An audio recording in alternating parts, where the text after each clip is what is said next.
all the people that have gone out there against the mainstream media and said, you're going to call us racist? You're going to call us potential Timothy McVeighs? Fuck you. War.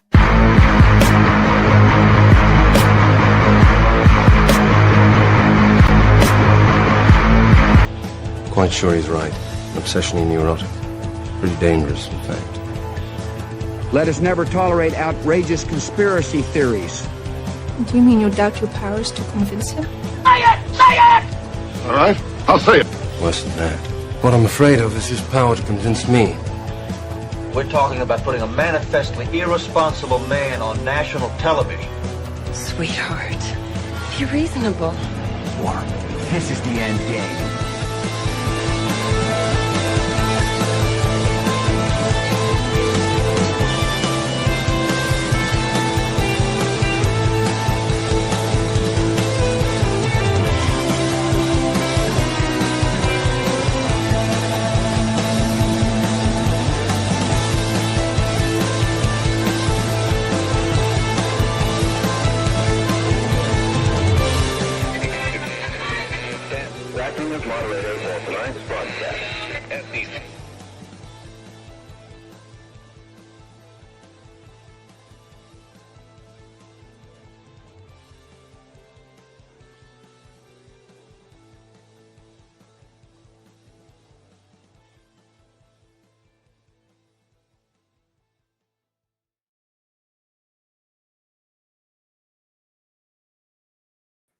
All right, everybody. It is Thursday, June 5th, 2025, the 137th day of the golden age. I'm your moderator, Chris Paul. Let's be reasonable. Thank you all for tuning in to the interview yesterday with Konstantin von Hofmeister. I thought that was a really interesting discussion, especially to engage with someone who wants the same things we want. Generally speaking, he has some different ideas about things, but generally speaking, wants to go away from, wants to turn in the opposite direction from where the world was going.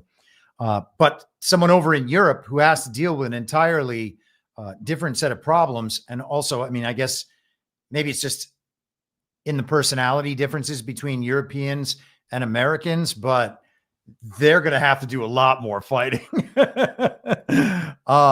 Or hey, maybe the United States will just bail their asses out. But anyway, real smart guy, really interesting guy. And as I said yesterday, a fabulous writer. Check out his work, eurosiberia.net. What else do we have? So here we are on Thursday, subscriber stream, which reminds me, sorry if you're watching on Rumble, but I do have to switch this to premium. So if you're a paid Substack subscriber, please turn to the Substack to watch the rest of the stream. I'm your moderator.substack.com. I'm going to switch this over now, so you will be able to see me over there. All right. And okay, so let's get into it today. Man, what 24 hours we have had. The Trump administration, Donald Trump, the things coming from the Trump administration, the things we were being told by the Trump administration yesterday in the afternoon and into the evening were very newsworthy and very interesting.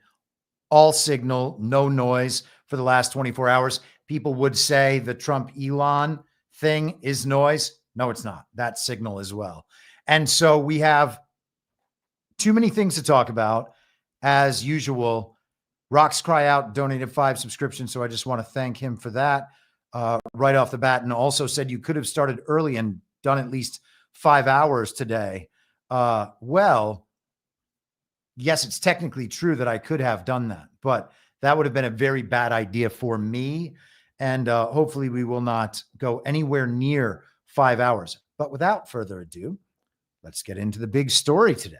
We have a celebrity breakup of the caliber of Ben Affleck and Jennifer Lopez, or Brad Pitt and Jennifer Aniston, or Brad Pitt and Angelina Jolie, or Brad Pitt and Jennifer Aniston again, or Ben Affleck and Jennifer Lopez again.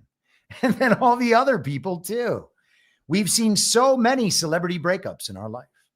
And sometimes it's just all drama at the beginning. And then they come back together because they understand that they're in true love. And we believe it. And we take sides. We say, I'm Team Jen or I'm Team Ben. It's a lot of fun. We get to talk about it and gossip with our girlfriends. And by that, I'm, meaning ladies do it among ladies. I don't gossip about celebrities with anyone, girlfriends or not. But yeah, we've seen this cycle in our lives a million times. This is part of the show. You got to understand it's part of the show. And you don't have to get on board with the idea that everything is a show and that everything is orchestrated to understand that this is happening on a level of the narrative.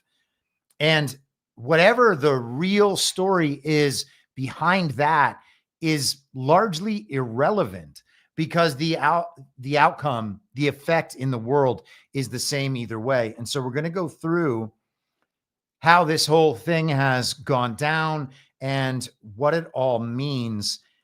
And there's a lot. There's a lot. It's been like a week of this as a very weird buildup. And we've seen that sort of pattern replicate numerous times as well. The cycles of narrative eventually lead to whatever it was we were promised. We begin getting the big payoff.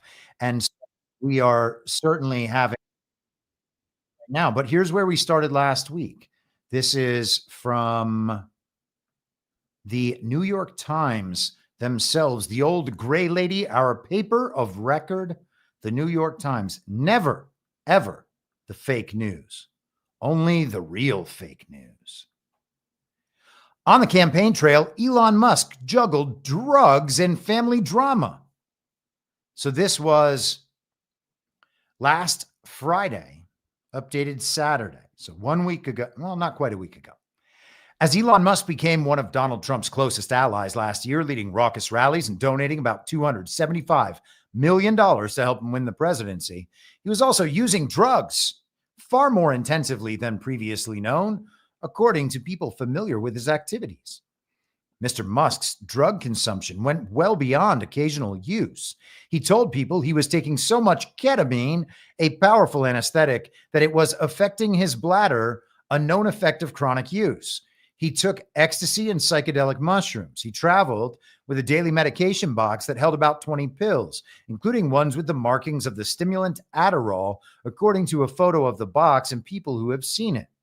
It's unclear whether Mr. Musk, 53, was taking drugs when he became a fixture at the White House this year and was handed the power to slash the federal bureaucracy. But he has exhibited erratic behavior, insulting cabinet members, gesturing like a Nazi, and garbling his answers in a staged interview. Well, first off, all interviews are staged. There's one other part of this drama that I want to bring out and not forget. So hold for processing just a minute. But Elon Musk is on drugs, we are told. Questions about his drug use and his personal life. He's on ketamine. He's on mushrooms. He's impregnating everybody. You know, all the things. We've gone through all the things. And he's got, let's say, an interesting life. And good for him. But do you think he's on ketamine? Do you think he's on mushrooms? Do you think he was on ketamine and mushrooms while he was campaigning with Donald Trump and while he was working for the Trump administration, to the extent he was actually working for the Trump administration? He is the world's leading recipient of Defense Department contracts. It's always important to remember that. He's also constructing an interconnected web of satellites that can transmit information and energy and currency as part of information. And so that's involved with defense contracts and his space program, his very real space program. We're going to go to Mars, deep in outer space. Twitter, of course. And then you've got Tesla and the next generation of energy storage and transmission. All of these companies have significant roles to play in the future development of our society. They are connected to the Defense Department, and to the extent that Trump is respected as commander in chief, which we think is total, and which we might see a week from Saturday is total. That'll be the display, the optical display on Saturday, June 14th, when we get the military parade, assuming all that goes off as we are told it will go off. So Elon Musk, the defense contractor, on drugs, on ketamine and psychedelics, has all of these personal problems. No one in the Trump administration knew it, and they kept him in the administration because Doge was doing all of these magical things, which was basically and very effectively convincing the country that our government is really deeply corrupt and that USAID is a problem and the NGOs are a problem and all that. All really important stuff. He's gotten a lot done, a lot to be on ketamine and mushrooms constantly to the point where it's a physical problem for your insides, personal drama, while also doing all that work that all of his supporters believe is totally real. So I don't think Elon Musk was doing drugs, but I don't know Elon Musk. Maybe he was. Did the Trump administration know that? How could the Trump administration have not known it if people from the campaign, people familiar with all that, are reporting it to the New York Times? So that's awfully strange. What else is strange? Well, this was from last weekend, the end of last week, let's say, as well. This was actually published on Saturday, but I think the story has been brewing for a little while. Steve Bannon says Elon Musk and Scott Bessent had physical confrontation. Elon Musk allegedly got into a heated discussion with a senior White House official that turned physical during his time as head of the Department of Government Efficiency, according to Steve Bannon, a former chief strategist during President Trump's first term in office. Bannon told the Daily Mail that Musk's turbulent time in the White House took a dramatic turn when he allegedly shoved 62-year-old Treasury Secretary Scott Bessent during a heated exchange. So Scott Bessent, who seems like one of the best members of this Trump administration and the least joke, the least TV character of the significant people in that administration, he got into a physical altercation. Elon Musk shoved him, a 62-year-old man, in the course of their doing business because Elon Musk got mad at their discussions.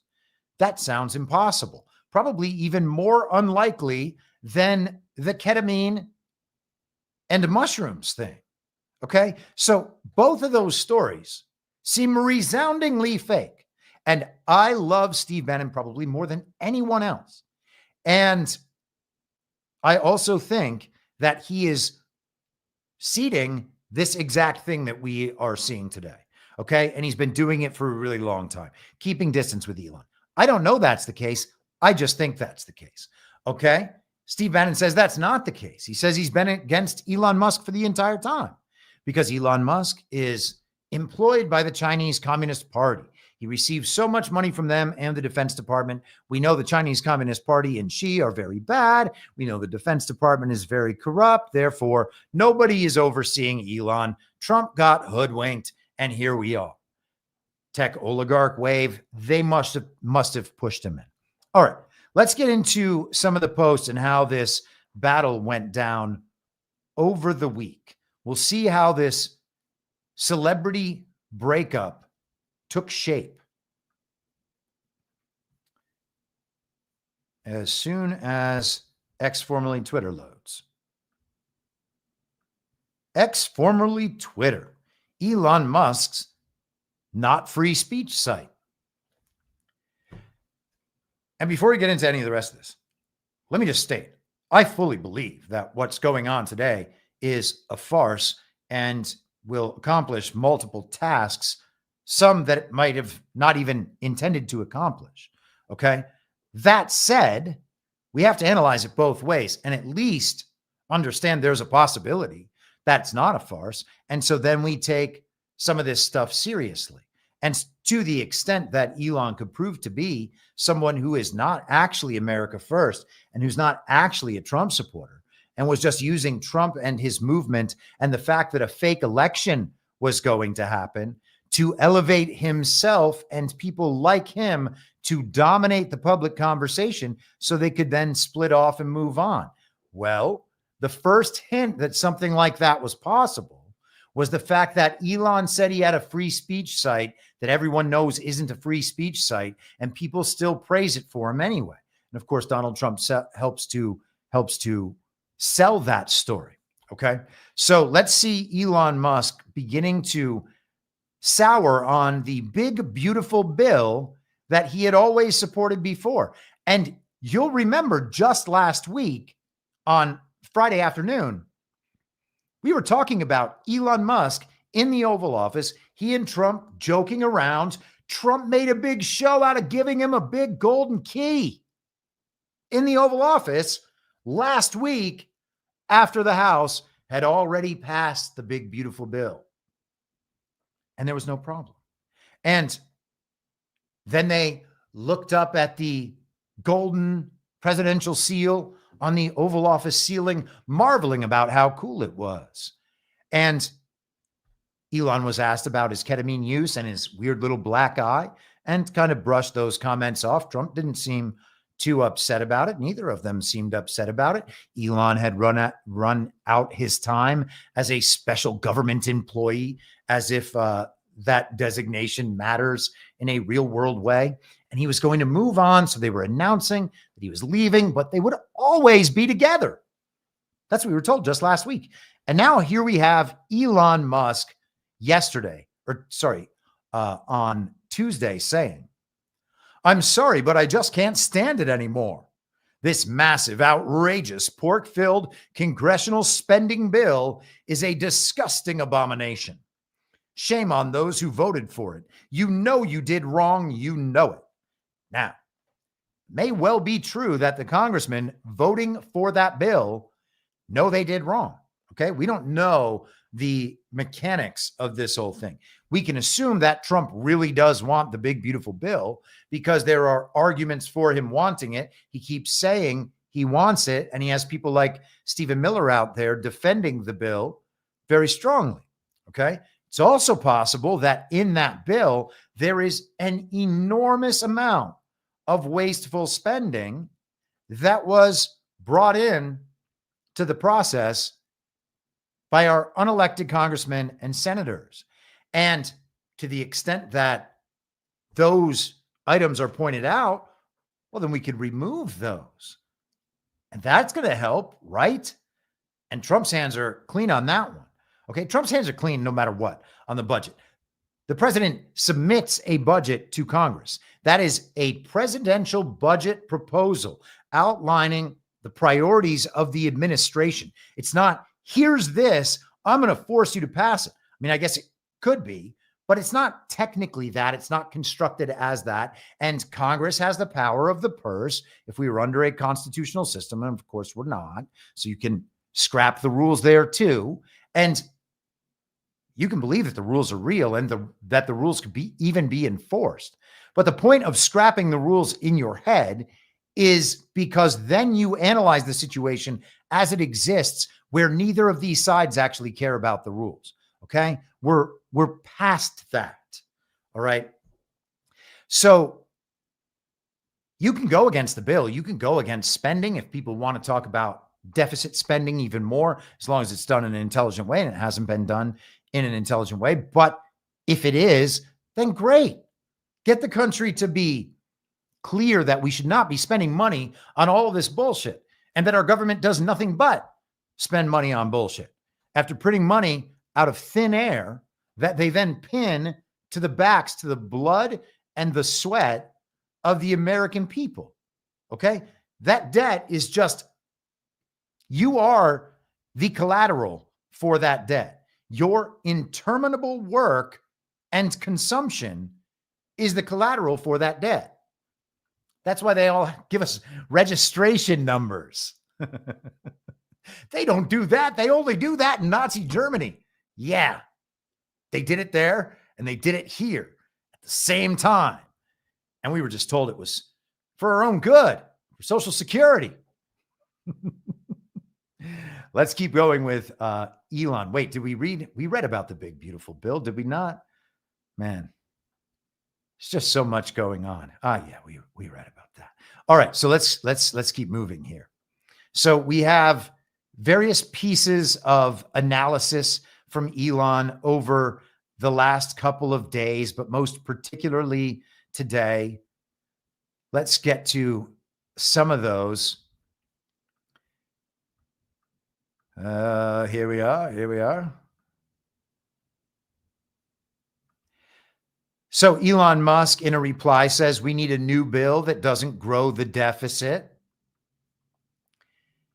He tries to get some people activated. He says, call your senator, call your congressman. Bankrupting America is not okay. Kill the bill. Bankrupting America is not okay? What do you mean? We're $37 trillion in debt to global regime fiat bankers who have controlled the world for centuries. Bankrupting America to them is the best plan ever. All right. So again, in a real world sense, I think Elon is saying preposterous things on purpose. Okay. I don't know what to tell you. The deficit and the debt don't matter. Right? In a normal situation, they would matter. I get it. The government should not be even a fraction of the size that it is. And it should not be spending the money, and it should not be taxing the people. I'm on board with all that. Okay. Lower spending, the better. Less government programs, the better. Down with all that. Okay. But we don't need to spend this time trying to prove that we know that deficits are bad. Instead, we should understand that we're actually at war with the global regime's fiat bankers. And because of that, and because of the fact that some of the countries we're in debt to are coordinating their activities clearly with Donald Trump, as we'll hopefully get to later, the debt doesn't matter. The deficit doesn't matter. It just doesn't. Congress and the Senate don't matter either. Okay. These are all the regime adjusting to what Trump is doing in whatever way they can make it seem like they are fighting against it while it gets rolled through. Nothing has stopped any of the things that have been happening now for a decade. Okay. And Elon Trump spat is not going to do it. The big, beautiful bill failing is not going to do it. All right. I've said numerous times, I don't want any budget passed. I don't want the government to be open. I don't want the Congress and the Senate to be in session. Get rid of all of it. Trump's purpose is to dismantle the federal bureaucracy. And constitutionally, you don't actually need the Congress to do those things. Now, the law says, the law that Congress has made and passed illegitimately, of course, all of the stuff about independent agencies, they have to tear that stuff down. They have to make new laws that destroy the agency. No, none of that's true. The president is the plenary authority of the executive branch. All right. If the agencies underneath him are doing things that are antithetical to his agenda, he just fires everybody. We're going toward that point. Okay. We're going toward the point of impoundment. So the executive branch doesn't actually have to pay the money that is budgeted. What is a budget? It doesn't mean you have to spend it all, but they are necessitating the executive branch to spend it all via the agencies they control. And again, all of that can be shut down on the back end. Okay. So again, these bills don't matter. The deficit doesn't matter. The debt doesn't matter.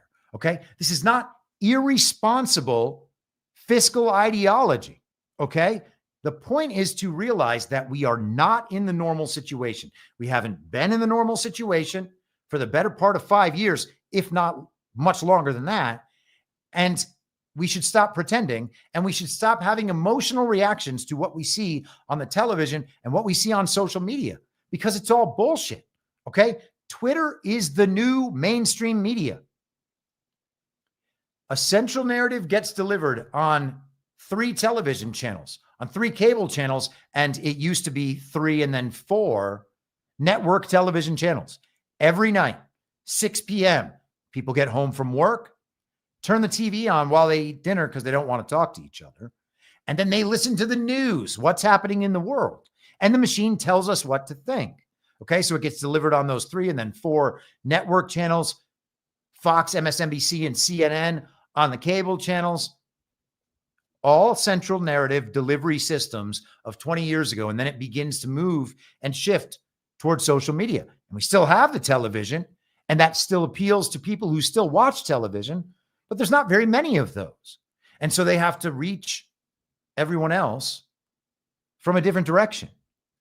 But they still need to deliver the central narrative. Okay. So the central narrative was delivered on television. The central narrative was delivered on news sites and blogs and people's opinions about everything. And now that is also Twitter. And Twitter delivers the central narrative every day. Do you ever stop and think in the morning when the new controversy of the day has been named? Do you ever stop and think, hey, how'd the person who discovered this get this piece of news so early? And it's always bullshit. It's always some info operator who's dropping some nonsense narrative. This happened down there. This happened at the border. It's all nonsense. Okay. It's just info ops online. They're delivering the central narrative that is generated by military intelligence and global regime intelligence. Okay. And then they pass those messages along to the public over and over again in whatever package necessary to get the entire public to believe that XYZ happened and we have to respond to it this way. Twitter is the mainstream media. All right.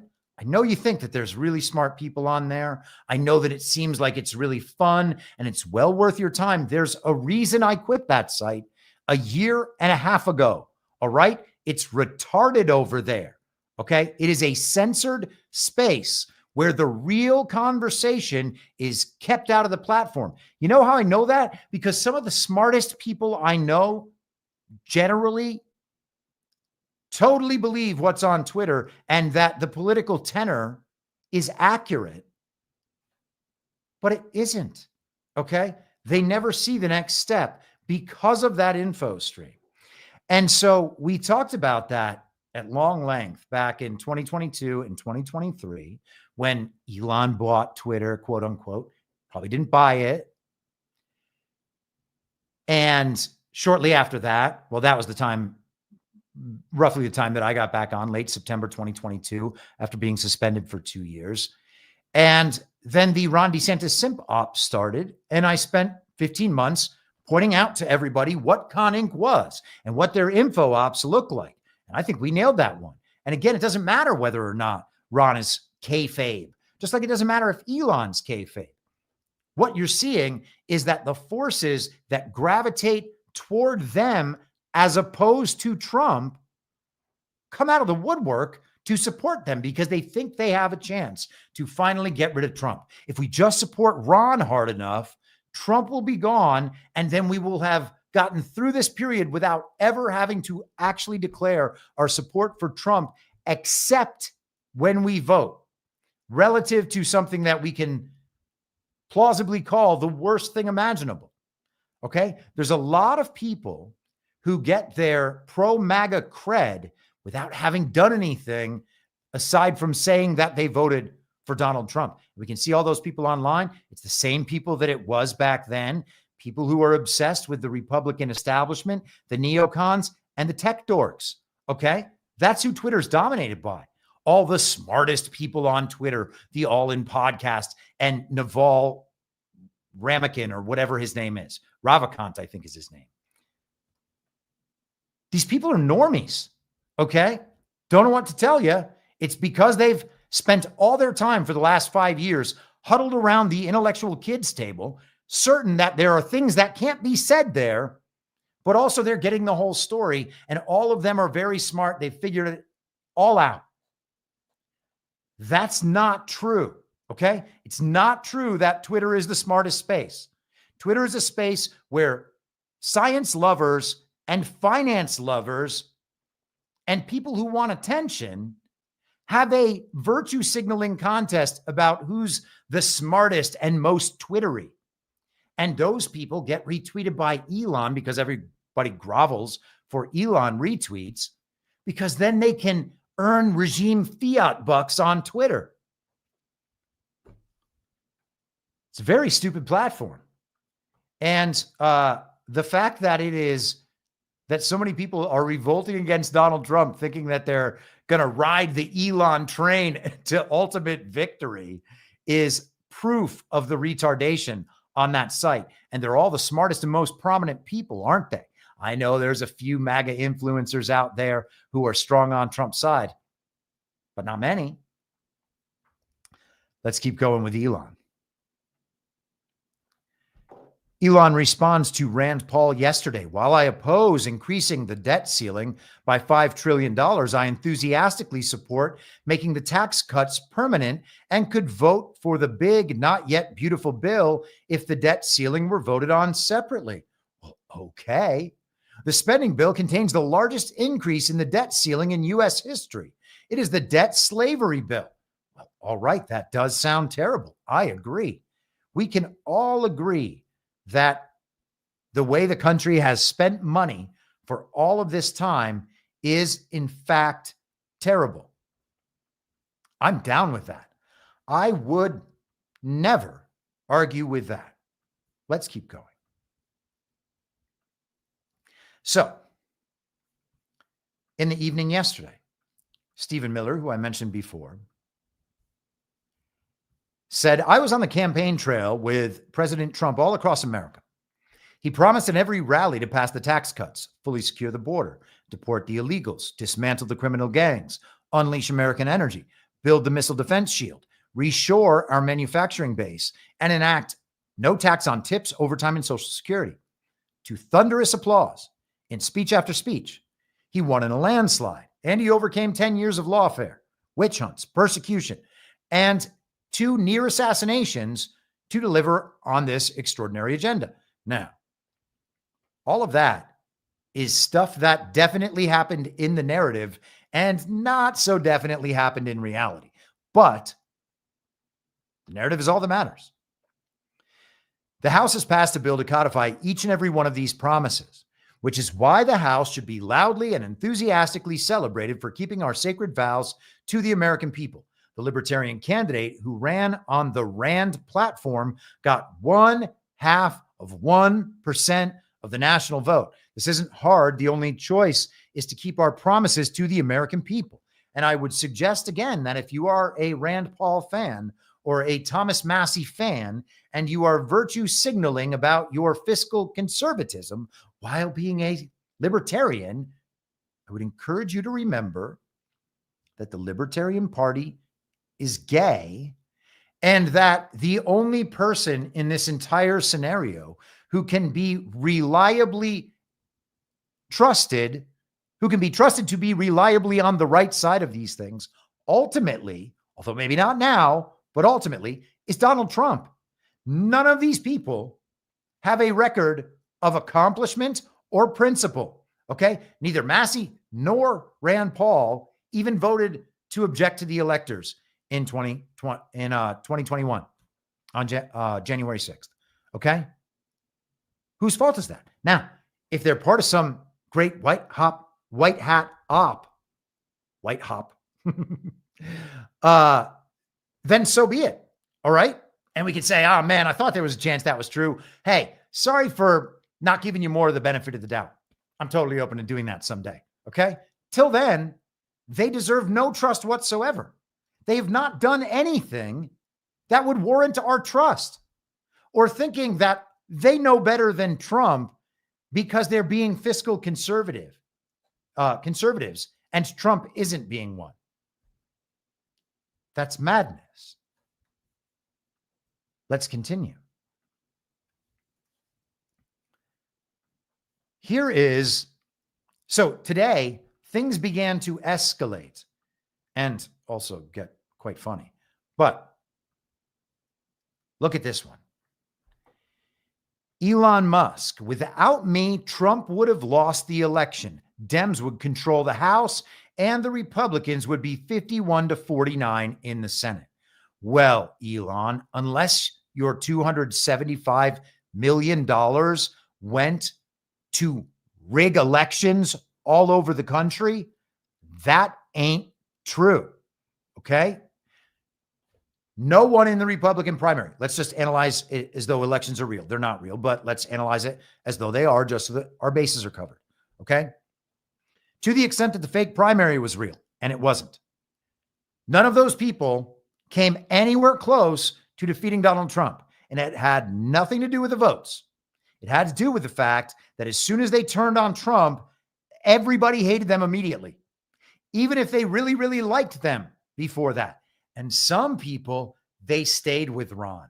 Isn't that interesting that they can go totally anti-Trump and anti-MAGA, and that people who are part of MAGA are just like, oh, no, that's kayfabe. That can't be anything else. Okay, well, maybe it is for the person at the top of that chain, but for everybody else jumping in online and agreeing with that person, they're not kayfabing. That's their opinion. They believe that they are smarter than Donald Trump. And because they're smarter than Donald Trump, they know when Trump is doing things wrong. And so they're going to say that. That's what makes them objective online. So then when they have an option of someone who they know is smarter than Trump and who they're like, okay, well, Elon is smarter than us.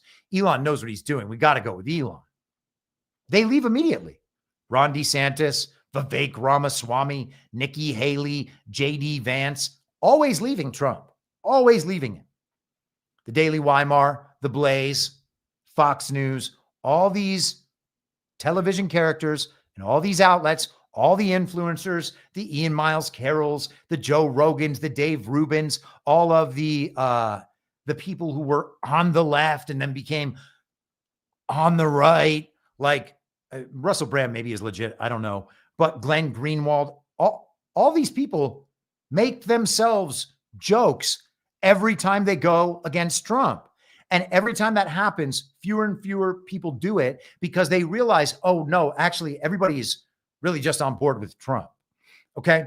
There was no chance that anyone in the Republican primary was going to beat Trump because Trump is the standard by which these other people are judged. And none of them were Trump. All of them were a joke. All of them were establishment candidates. No one was reliably MAGA. And so they were all rejected. And then Trump wins the nomination easily, going away again through fake primaries. There was never any other alternative. The entire process was fake. He had to do it because people can't wake up and think for themselves. Okay? I get all that, but it's still fake. So Trump then wins a fake election, quote unquote, wins, right? For a year leading up to that election, I said all this stuff was going to happen, right? I said too big to rig means narratively too big to rig. I said that, not somebody else, me, okay? From the very, very beginning, because there was no chance that the media could ever sell to the American people, no matter if Elon's people got on board with it or whatever. All of social media could get on board with it, and people still would not believe that Joe Biden could have beat Donald Trump. And when Joe Biden was trounced on the debate stage and dropped out of the race, Kamala replaced him. And there was not one single moment where the television would have ever been able to convince the American people that Kamala could have beaten Donald Trump. Therefore, there's absolutely no way that Elon Musk helped Trump win the election.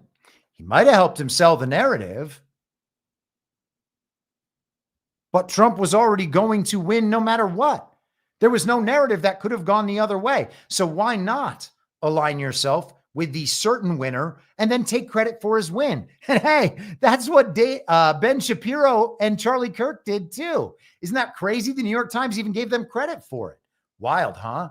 So there was no chance that Trump was going to lose. And the best bet for the regime would be to have divided government at the congressional and Senate levels and have the uniparty, of course, but have the uniparty fill up state and local levels as well. And that's exactly what they did. And they can then subvert Trump's administration, which is exactly what they're doing. And they're doing lawfare, they're doing scandals and subversion and try to ride out these 4 years, all the national injunctions and the rest of it. They want to ride out these 4 years and then take power back. So all of that was easily visible a year before. Now we see it happening. Now we're getting the hose repeatedly. We could have learned these lessons, but we didn't. So we doubled down. Everyone wants to vote hard like 2021, 2022, 2023, 2024. We already have people talking about the midterms nonstop. Midterms. What a joke. What a joke. You need more people with R's next to their name. That's what's going to finally give Trump the power to get done what he needs to get done. He's been getting it done for 10 years. All right. These are story aspects. Midterms. Who believes this shit? Let's keep going. Elon continues, or perhaps this was even earlier. I got my chronology slightly backwards. Elon cites a post from Trump on January 23rd of 2013. He says, "I cannot believe the Republicans are extending the debt ceiling. I am a Republican and I'm embarrassed." And Elon Musk replies and says wise words and shows off that Donald Trump tweet. And of course, all the Elon supporters out there and Twitter normies are like, see that? Trump's a hypocrite. They did the same thing when they tried to pin a vaccine genocide on Donald Trump. But you can look back at his old tweets and see that he's always been pretty much anti-vax. So why would anyone believe that? And he told us all the reasons why we shouldn't take the vaccine. And people did it anyway, by choice, because they wanted to travel or they wanted to get into restaurants and concerts. Okay. And then they supported Ron DeSantis. A lot of his people were vaccinated. Why were all those people vaccinated? Well, because they're scientific materialists who trust the experts. And so they did it. And they knew that MAGA was anti-vax. They didn't want to be associated with MAGA. They didn't want to be associated with anti-vax because all of their friends are liberal and they like being the edgy one at the party, but they don't want to be disinvited from going to the party. And that's what it ultimately comes down to for every wannabe elite in the world. Their social circle matters more than any principles. They don't have principles about what they talk about on Twitter. Give me a break. That's why they're still on there. Okay, let's keep going. Elon Musk says, I guess getting frustrated at some point this morning, whatever. Keep the EV solar incentive cuts in the bill, even though no oil and gas subsidies are touched. Very unfair. But ditch the mountain of disgusting pork in the bill. In the entire history of civilization, there has never been legislation that is both big and beautiful. Everyone knows this. Either you get a big and ugly bill or a slim and beautiful bill. Slim and beautiful is the way. Well, okay. That sounds great. He was replying to an account called CB Doge, and these were Trump's comments today about Elon Musk. I guess we can just go ahead and play this. Mandate, and which was a lot of money. Apologies. Let's start back there and do this the right way. Here we are. All of the things that we're doing, nobody's ever seen anything like it. And, Elon's upset because we took the EV mandate and, which was a lot of money for electric vehicles. And, they're having a hard time, the electric vehicles, and they want us to pay billions of dollars in subsidy. And, Elon knew this from the beginning. He knew it for a long time ago. That's been in there. That's been, I would say, JD, that hasn't changed. That's been right from the beginning. Mr. Secretary, that hasn't changed at all, right from the beginning. But I know that disturbed him. All of the things that we're doing. All right. So that was what Elon was replying to in his Slim and Beautiful post. Actually, let's just bring that back for 1 second here. Slim and Beautiful. Cue this back up. So what he's talking about here, he is saying that this is unfair to him and his company because he's not getting any favors in this bill. And of course, those have to be left out because otherwise we get headlines about how Trump is doing all of this for Elon and they need to be able to sell this whole thing. Okay. So Elon's getting screwed in here and Elon is talking about the subsidies and all of this other disgusting pork, making himself seem like he just wanted the break too. Is he going to come out and burn himself down that way? There's no future in this argument, right? It sounds good for a minute because there are people who think that they're smarter than Trump. They're going to virtue signal about how they're fiscal conservatives. They want to get on board with all that stuff. But is he being serious here? He can't be. Let's keep going.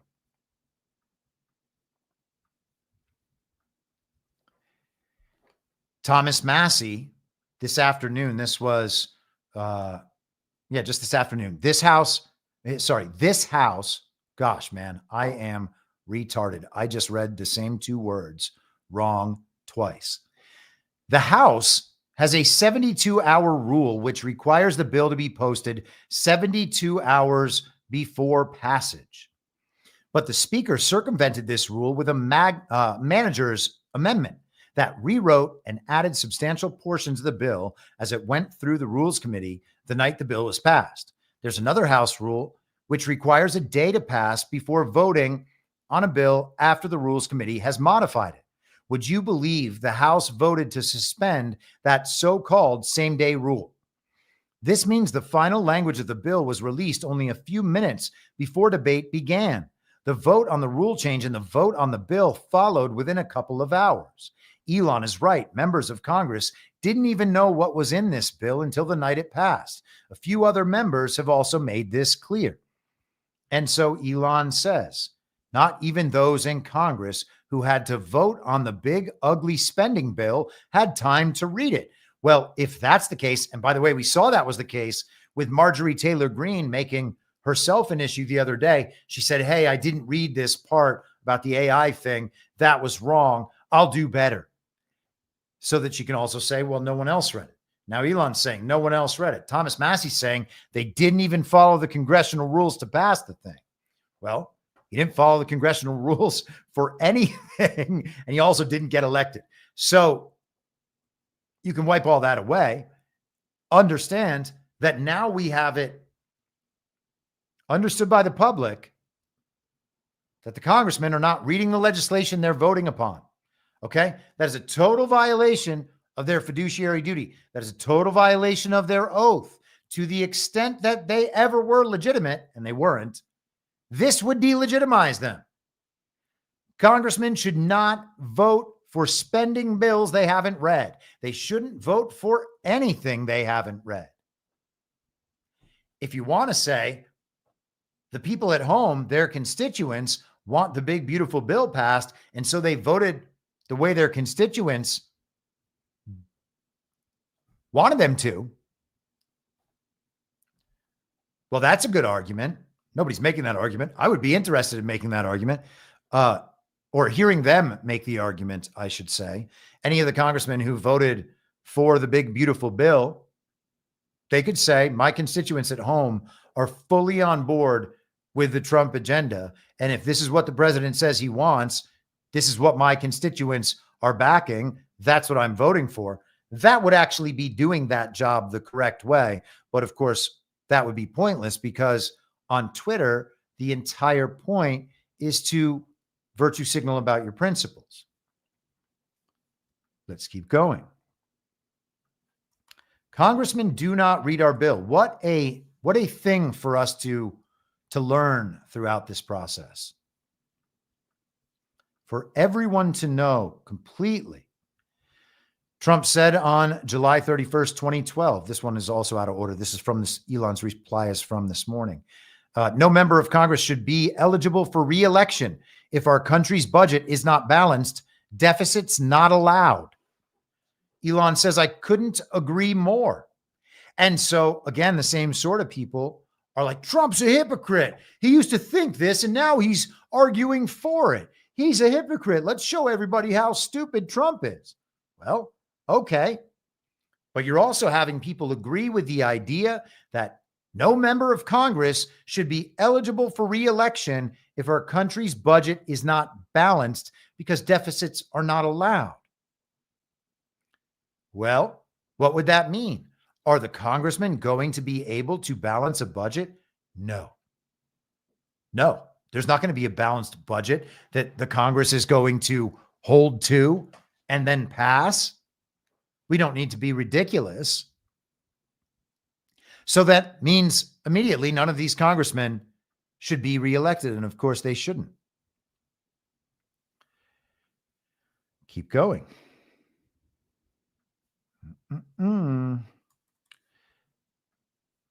Now Elon Musk starts going hard.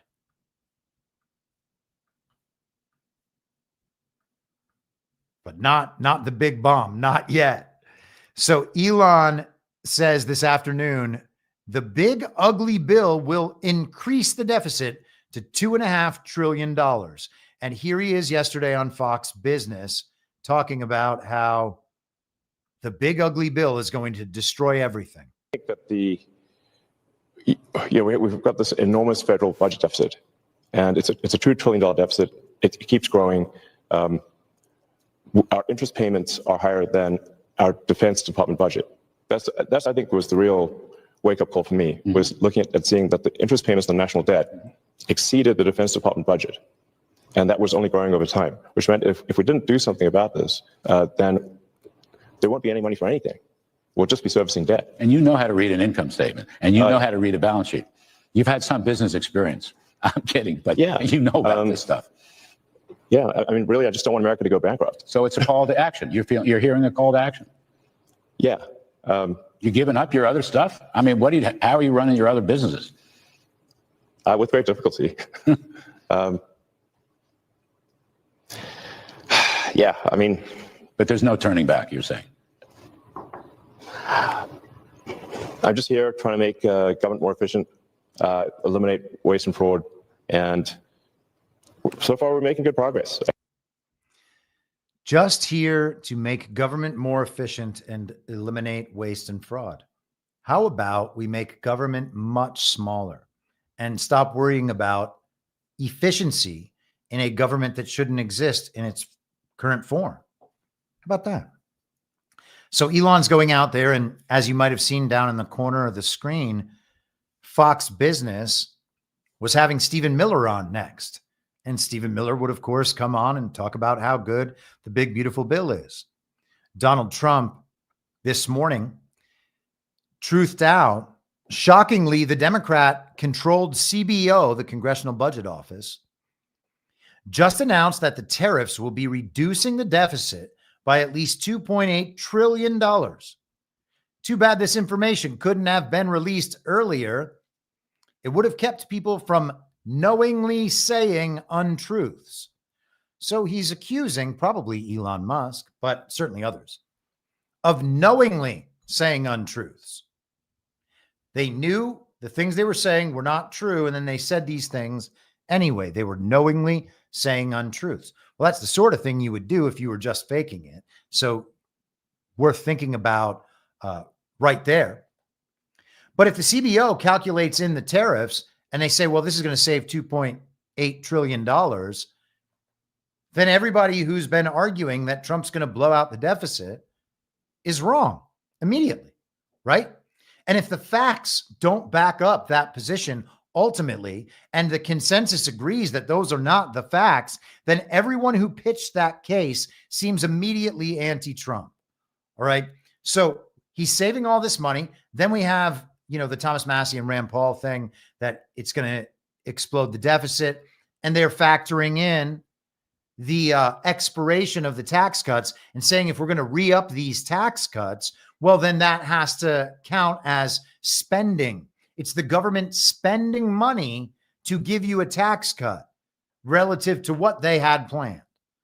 Well, that's not how tax cuts work. And Trump has said many times the tax cuts are never supposed to expire. Those are supposed to be permanent tax cuts. So you can't take the amount of the tax cut and suggest that that is all deficit spending. That is a very sensible argument. You can agree with it or not. You can take the point of view that that is something that we should consider to be deficit spending, but then you just be a groveling statist at that point. I don't know. I don't know what else to say about that. I mean, the taxes shouldn't be there. If there's then not money for the programs in the budget, well, then you cut those programs. That's how that should work. It's not complicated. Let us continue. Here is, you know what? Actually, maybe this will be worth it. I hesitate to do this because it's quite a long clip, and I don't think I can even speed it up. But let's get to some of this here. This is Trump in the Oval Office today. He got a visit from Friedrich Merz, the new German chancellor, who was the guy who announced last week that Ukraine could attack targets inside Russia. And then all of a sudden they did it. Nobody's ever seen anything like it. And, Elon's upset because we took the EV mandate and, which was a lot of money for electric vehicles. And, they're having a hard time, the electric vehicles. And they want us to pay billions of dollars in subsidy. And, Elon knew this from the beginning. He knew it for a long time ago. That's been in there. That's been, I would say, JD, that hasn't changed. That's been right from the beginning. Mr. Secretary, that hasn't changed at all, right from the beginning. But I know that disturbed him. He wanted, and rightfully, he recommended somebody from that he, I guess, knew very well. I'm sure he respected him, but to run NASA. And I didn't think it was appropriate. And he happened to be a Democrat, like totally Democrat. And I say, look, we won. We get certain privileges. And one of the privileges, we don't have to appoint a Democrat. NASA is very important. We have great people. General Kane is going to be picking somebody with our, we'll be checking him out, seeing, but he wanted that person, a certain person, and we said no. And, I can understand why he's upset. Remember, he was here for a long time. You saw a man who was very happy when he stood behind the Oval desk. And even with the black eye, I said, do you want a little makeup? We'll get you a little makeup. But he said, no, I don't think so, which is interesting and very nice. He wants to be who he is, so you could make that statement too, I guess. Look, Elon and I had a great relationship. I don't know if we're well anymore. I was surprised because you were here. Everybody in this room practically was here as we had a wonderful send-off. He said wonderful things about me. You couldn't have nicer, said the best things. He's worn the hat. Trump was right about everything. And I am right about the great, big, beautiful bill. We call it a great, big, beautiful bill because that's what it is. And again, biggest tax cuts in history, biggest economic development moves anywhere. We've never done anything like it. Business is spurred. And I don't know if you've seen the numbers, but the numbers came out. Even the CBO, which is run by Democrats, said that we're going to be doing, I'd like you to discuss it, the 2.8 trillion, that CBO. This is a group of people that are Democrats. They're very hostile to us. They just came out with phenomenal numbers, what it does. You want to mention that, Scott? Yes, sir. So what we've seen is we keep hearing from the CBO that there's going to be a large deficit from the bill, which we disagree with, but using the CBO scoring, they came out and scored the tariff revenue. We think it'll be the minimum of $2.8 trillion over the 10-year window, which actually puts the bill in surplus if you include the tariff revenue, which they won't do. It gives you a tremendous surplus, but we're not allowed to use that. For some reason, they say scoring. Nobody knows what scoring means. Maybe a couple of people, but nobody. Somebody sits in the background. They say, well, we're not going to allow that. They're not allowing other things that we have that are tremendously profitable for our country. But if you saw the other day, CNBC, they came out with numbers, and the people on the show, very good people, I've watched them for a long time, they couldn't believe the numbers, how good they are. The numbers were incredible. And that was personal income and also very low inflation. We have very low inflation. We're down to 2% now, and maybe even lower than that. And when I took it over, it was a mess. Remember, we had the worst inflation probably in the history of our country. They say 48 years, but let's say I think it's worse than that. So we had the worst inflation in the history of our country under the Biden administration. Now we're down to a beautiful number, 2%. You'd actually like to keep it there. Better than zero is 2%. It's going down maybe to 1, and 1% is like perfect. That's perfect. You don't want to have zero for certain reasons that nobody is very interested to listen to. But we have almost perfect inflation. Grocery prices are down. Everything. Remember eggs? We weren't going to buy another egg for the next 20 years. They were so expensive, right? Remember? You guys all hit me about eggs. Eggs have come down 400%. Everybody has eggs now. They're having eggs for breakfast again. But if you look at gasoline, very important. I think always the most important because it's the energy is the biggest factor. That's what happened. He screwed up our energy policy. It came down 400%. They're paying people to take their eggs. That's amazing. And everything went up because energy went up. But now energy is way down, and they have states where you're at $1.98 a gallon for gasoline. So the costs have come way down. And one of the things I ran on was that. I ran on the border. We have the best border in the history of our country, 99.99%. It was last week, 3 people came in, 2 of them for medical reasons. We let them in because one of them had a heart attack. I think it was a nice thing to do, and one of them had something else. So we've never I had very good numbers for 4 years, but we really topped it. And I want to thank Christie and Tom Homan. They've done a fantastic job. But nobody mentions that anymore. Remember, a few months ago, the border was a total disaster. People were coming in by the hundreds of thousands of people a day, a week, a month. I mean, we had a month, 2 million people came in 1 month.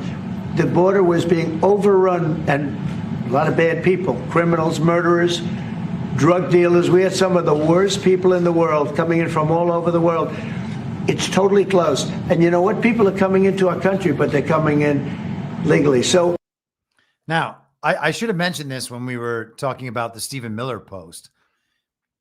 This is a really important point because one of the selling points of the big, beautiful bill is that it's going to fund what we need at the border and potentially for the deportations or whatever. But Trump's already saying that the border's closed. He said months ago that the invasion is over multiple times. All right. So either we need money to close the border and keep it closed, or the invasion is over. I guess you could say that they need the money to keep the status quo and employ all those people at the border. I really don't think that's the case. Okay. I think that they're going to, he's got the military regardless. The borders are going to be just fine. But as a selling point for why we definitely need to pass the big, beautiful bill, why would you also be then telling us that the problem has already been solved? Anyhow, let's continue with the rest of this clip. We've done a great job. Elon knew that. Elon endorsed me very strongly. He actually went up and campaigned for me.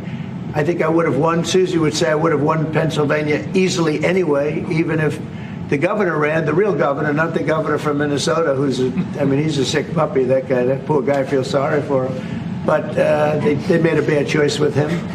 But if you pick Shapiro or anybody else, I spoke to him recently about his house being set on fire, which was terrible. But if they picked him, I would have won Pennsylvania. I won it by a lot. But I'm very disappointed because Elon knew the inner workings of this bill better than almost anybody sitting here, better than you people. He knew everything about it. He had no problem with it. All of a sudden he had a problem. And he only developed the problem when he found out that we're going to have to cut the EV mandate because that's billions and billions of dollars. And it really is unfair. We want to have cars of all types. Electric, we want to have electric, but we want to have a gasoline, combustion. We want to have different. We want to have hybrids. We want to have we want to be able to sell everything. And when that was cut, and Congress wanted to cut it, he became a little bit different, and I can understand that. But he knew every aspect of this bill. He knew it better than almost anybody, and he never had a problem until right after he left. And if you saw the statements he made about me, which I'm sure you can get very easily, it's very fresh on tape. He said the most beautiful things about me, and he hasn't said bad about me personally, but I'm sure that'll be next. But I'm very disappointed in Elon. I've helped Elon a lot. Man, how did he know that things were going to get personal next? Gosh, he just is so good at predicting. This is Elon reacting to that statement. He says, false. This bill was never shown to me, even once, and was passed in the dead of night so fast that no one, almost no one in Congress could even read it. Interesting. Well, who were the people who did read it? If it's almost no one, that means some people could read it. I guess the people who wrote the bill, Mike Johnson, I don't know what he's implying there. But it's very sad that he didn't get to see the bill even once, even though Donald Trump is saying that he certainly did see the bill. Hold on just a second. Yeah. Okay. I thought I had a duplicate link in there, and it turns out that I did. So thank goodness we don't need to do that. Learn the hard way. This is just for fun. Nick Land weighed in on this today. He said, ultimately more of a Musk guy than a Trump guy, despite thinking Trump is a manifest divine providence president. But Trump is simply walking this. You need help, Elon. You're not getting the level. And I think that Nick Land is very well aware of where the power center is. And he says that he's probably more aligned with Elon Musk in his thinking. That's kind of just more who he is. Very tech forward, optimistic, futuristic, and future oriented. But at the end of the day, he also believes that Trump is a manifest divine providence president. That is a very bold claim and a very high compliment. And I'm glad to see that from Nick Land, even thinking in those terms, because I really think that Nick Land is going in the right direction about all of this stuff. This is Stephen Miller today calling into the Charlie Kirk show. So Stephen Miller gets to, I think that they did almost a half an hour in this interview, but he gets to really lay out the case that the big, beautiful bill is the way to go. Here we are. If conservatives want to be able to govern this country, they have to stop being afraid of winning. History is set by winners. President Trump is a winner. President Trump survived 2 assassination attempts. President Trump was shot in the head. President Trump survived an effort in multiple jurisdictions to incarcerate him for life. President Trump is a winner. The conservative movement needs to be able to take yes for an answer, to accept winning. And then you make a huge, historic, successful victory. And then you go on to the next victory and the next victory and the next victory. Deep, deep, deep down inside, somewhere in the traumatized conservative psyche, amongst some, not all, amongst some, but enough, is an allergy to winning, a great fear of winning. There's a desire deep inside that would rather sit on a panel complaining about a bill than celebrating a victory. And that instinct is everything that MAGA is allergic to. The MAGA movement, among many other things, is about understanding that to save this country, you have to be able to govern this country. And all of these procedural hurdles that are being thrown in the way, all of these highly technical bureaucratic complaints, which by the way are all fictional, all false, fake scores of tax cuts and everything else, are all born not from policy disagreement, but from a fear of winning. And that is what we must overcome more than anything else, or we will lose the country.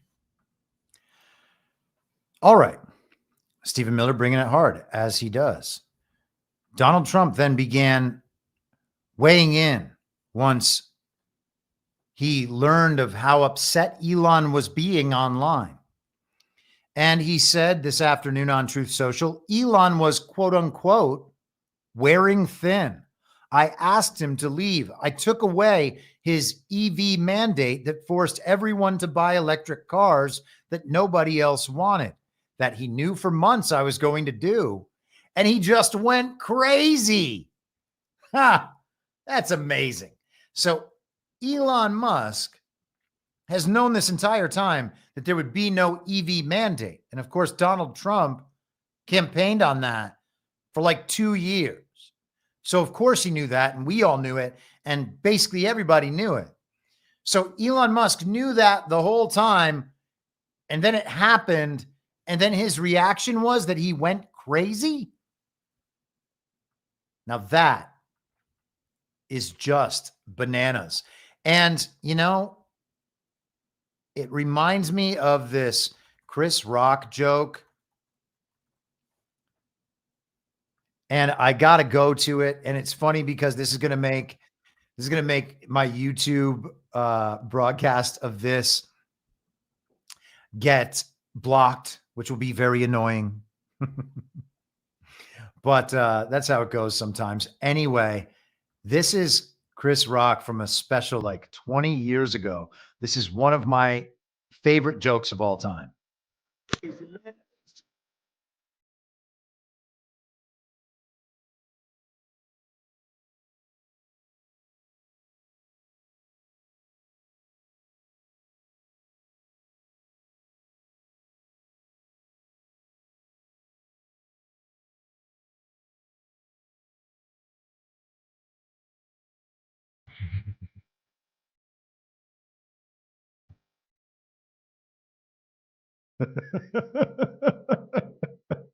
So Elon, he knew that the EV mandate was not going to be in there, and then it happened, and then he went crazy. That Elon didn't go crazy. That Elon went Elon. I love that joke. That tiger didn't go crazy. That tiger went tiger. Oh, it's the best. Hey, if you don't think it's funny, all good. I am happy to laugh at these things on my own. Let's go to Trump's second breakup post on Truth Social. He says the easiest way to save money in our budget, billions and billions of dollars, is to terminate Elon's governmental subsidies and contracts. I was always surprised that Biden didn't do it. Ha! Biden. Imagine Biden did it. How is it that Biden didn't do it, even though his administration was run by the auto pen? Why didn't Biden cancel Elon Musk's military contracts? Isn't that weird? Trump's surprised he didn't do it. Of course, he didn't do anything. So why didn't his administration do it? Because Elon was obviously their new enemy, but nobody did it. Elon even they had the Starlink situation in Russia and Ukraine. They wanted Elon to shut it down, and an attack happened. Elon didn't go along with the Biden administration's goals for Starlink in their special war, and his Defense Department contracts were not adjusted at all. Biden never came out, made statements, oh, I'm going to do this, I'm going to do that to Elon. Nothing happened. Nothing happened. By the way, one of the funniest reactions to all of this today, gosh, man, I just lost my train of thought by checking the chat really quick. I should stop doing that. The Defense Department contracts. Oh, no. Well, we'll just come back to it. So throughout the afternoon, here is another aspect to layer in. This is the National Pulse. The headline, Tesla shares fall as Elon melts down over Trump and the big, beautiful bill. So Tesla's stock has been getting crushed all afternoon, all day. And DJT has been dropping as well. So it's affecting them both. Rumble's down a little bit. Bitcoin's down. What's going on with the markets? This provides a great story about what's going on in the markets, but the markets are manipulated. Are people really selling out big time of Tesla today because Elon's making comments about Trump and the big, beautiful bill, everybody's like, oh no, if Elon and Trump break up, well, then Tesla's not going to be worth anything. And Trump puts out this post and says, well, I could take your contracts away. Well, can he? Because that would mean then that the president can override what the Congress has set out to spend. Why could he do it there with the Defense Department, but not in all the other places? Well, that's really weird, huh? Just saying. Here is Elon Musk noting again that Donald Trump is some kind of hypocrite, because Trump said on December 4th, he gave this nomination to Jared Isaacman for Chief Spaceman at NASA. And Trump said, I am delighted to nominate Jared Isaacman, an accomplished business leader, philanthropist, pilot, and astronaut, as administrator of the National Aeronautics and Space Administration. Jared will drive NASA's mission of discovery and inspiration, paving the way for groundbreaking achievements in space science, technology, and exploration. Well, okay. Talked about how great a guy he was. These companies, his financial tech company, his space experience, and all of that. We know that Trump always gives glowing endorsements whenever he nominates someone. There was one time where he said, this nomination is not really for me. This is for someone else, but we're hoping for the best. I think that was Morgan Ortegas or something like that. But Isaacman's NASA appointment got pulled. NASA? Really? Elon apparently wants to lead NASA or something. He wanted his guy, Jared Isaacman, the man who went up into space and did that retarded little spacewalk. Oh, look, I'm poking half of my body out of the spacecraft into this great void in outer space. Give me a break. So that guy was supposed to be Chief Spaceman at NASA, and now Elon Musk is upset that Jared Isaacman won't be Chief Spaceman at NASA. Here is Elon Musk getting upset later in the afternoon after Trump threatened his budgets. He says, in light of the president's statement about cancellation of my government contracts, SpaceX will begin decommissioning its Dragon spacecraft immediately. Immediately. Trump has said we might lose money, therefore we're just going to stop building this spacecraft. Consequences be damned. If it's bad for the country, well, hey, it's Donald Trump's fault. He should have never Truth Social this thing, even though I'm tweeting these things. They're basically just throwing plates at each other in the kitchen as they scream at one another at this point. That's the stage of the celebrity breakup we're in. Pretty soon, when one of them tries to get back with the other, they're like, I swear, I don't know if I can keep on living unless we get back together. I don't know what could make life meaningful anymore. I'm not going to be allowed to go to space. Now we're never going to get to Mars. Trump, it's all your fault. How could you do this to me? Oh, man. We're never going to get to go to Mars, and our planet is going to be destroyed. And in 30 or 40 billion years, we're going to really have some problems. So retarded. I can't believe people believe in this shit still, but people do. And apparently there are quote unquote smart people as well. I don't know, man. Space, outer space, the final frontier. Let's just fly 400 billion miles through this black infinite void where we can finally reach our true home. I mean, what in the world are we thinking? Space is a vacuum. So what we're going to do is send this craft 400 million miles into it and then get it to fire its jets off that faraway planet and return home. It's physics. It's math. Don't you get it? All of this is possible because of physics and math. And if you say it's not possible, that's because you don't want to inspire our children.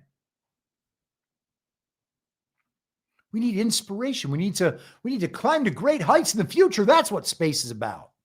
And I know people who make that argument. I think Constantine might have made it yesterday. I don't agree with that argument, okay? There's got to be other ways to inspire our children. How about providing them good examples of how to go through life? But we have to keep expanding and expanding and expanding. We need to go out into space. It's our final frontier. We have to reach it. Otherwise, we'll never achieve our full potential. If you need to get to space to achieve our full potential, you're really confused about the point of this whole thing. And I would suggest that you don't believe there is a point of this whole thing.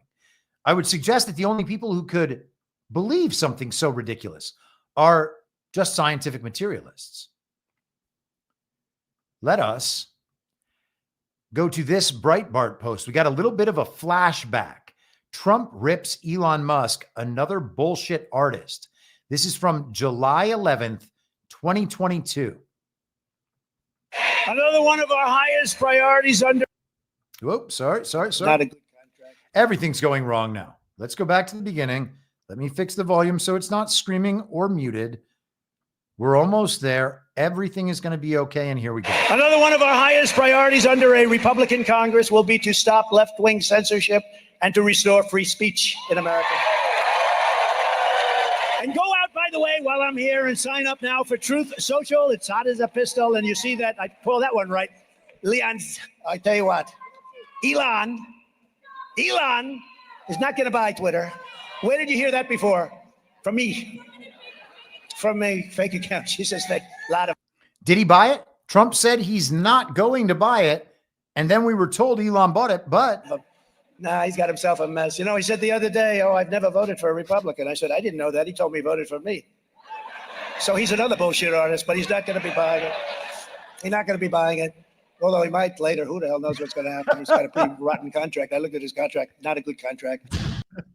So his contract to buy Twitter was a bad contract. Trump said he wasn't going to buy it. And then he said, well, I don't know. Maybe it'll happen later. Oh, gosh. And behind all this, by the way, we still do have the TikTok thing. And now the rumor is that it's going to get extended for another 90 days. We'll just keep pushing that out forever. And that seems to be a trigger point for something in the future when that does finally get settled. And we'll see. Maybe they won't extend it. I think the deadline right now is like July 19th. Or is it June 19th? A couple weeks from now. That sounds right. Because I think it was right around when the military parade was supposed to be scheduled. But someone can correct me on the chat. I'm not going to hold to find that. Here is another Trump flashback. Or I should say an Elon flashback. This was in response to that Breitbart post on July 11th, 2022. Elon says, I don't hate the man, but it's time for Trump to hang up his hat and sail into the sunset. Dems should also call off the attack. Don't make it so that Trump's only way to survive is to regain the presidency. So Elon Musk back then didn't want to help Donald Trump regain the presidency.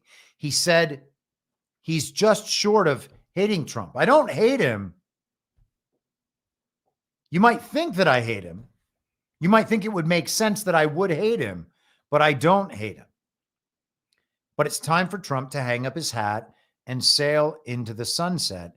And then 3 years later, almost 3 years later, 1 week ago, 6 weeks short of 3 years, Elon is in the Oval Office receiving that golden key from Donald Trump. He has said nothing but glowing things about Donald Trump for the last year.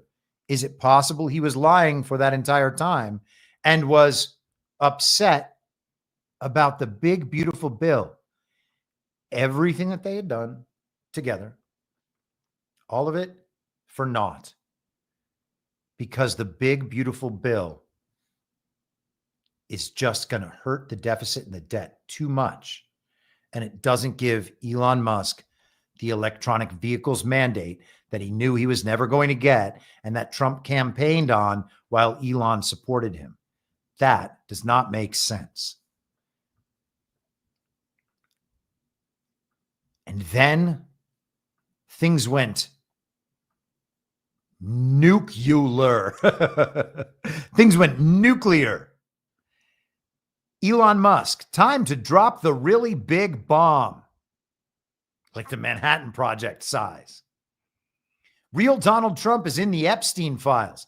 That is the reason they have not been made public. Have a nice day, DJT. What? What do you mean? Trump's in the Epstein Files, huh? Okay. There was the plane thing that we've heard about. Trump was certainly named in lawsuits or in testimony, I guess you would say. Virginia Giuffre's testimony, if memory serves. But it was always to say that Trump actually never did anything. Yes, he was at Mar-a-Lago while Jeffrey Epstein brought people there, but then Trump banned Jeffrey Epstein from Mar-a-Lago. And if Epstein flew on Trump's jet, I think it was at some point, or maybe Trump flew on Epstein's, but they weren't both on it at the same time. Trump never traveled to the island. Trump has no exposure on Epstein. No exposure on Epstein. And if he had exposure on Epstein, why did Elon Musk keep allowing his little tiny kid X to hang out with him? And why did he work with him? The people are just going to accept, well, it's okay that you worked with this man who you knew was an Epstein pedophile because you wanted to make the government more efficient. Rather than calling him out, you wanted to make the government more efficient so badly that you not only worked with a man who you're now saying is a pedophile, you let him watch your child. Well, that does not make sense. And of course, the Epstein Files, I thought, were already made public. What do you mean the Epstein Files weren't made public? Here's the Epstein Files being made public. Don't you remember this day at the White House when DC Drano and libs of TikTok and this batshit Blaze lady down here who had on the new suicide bombers on planes hoax lady the other day? And then there's Mike Cernovich in back. And they had so many influencers at the White House to get the Epstein Files. Well, where did this new information about Trump being in the Epstein Files come from? Was it in those binders? How come we never found out about it? How come for 10 years, Trump's been in the Epstein Files that were possessed by the deep state, and the deep state never used that?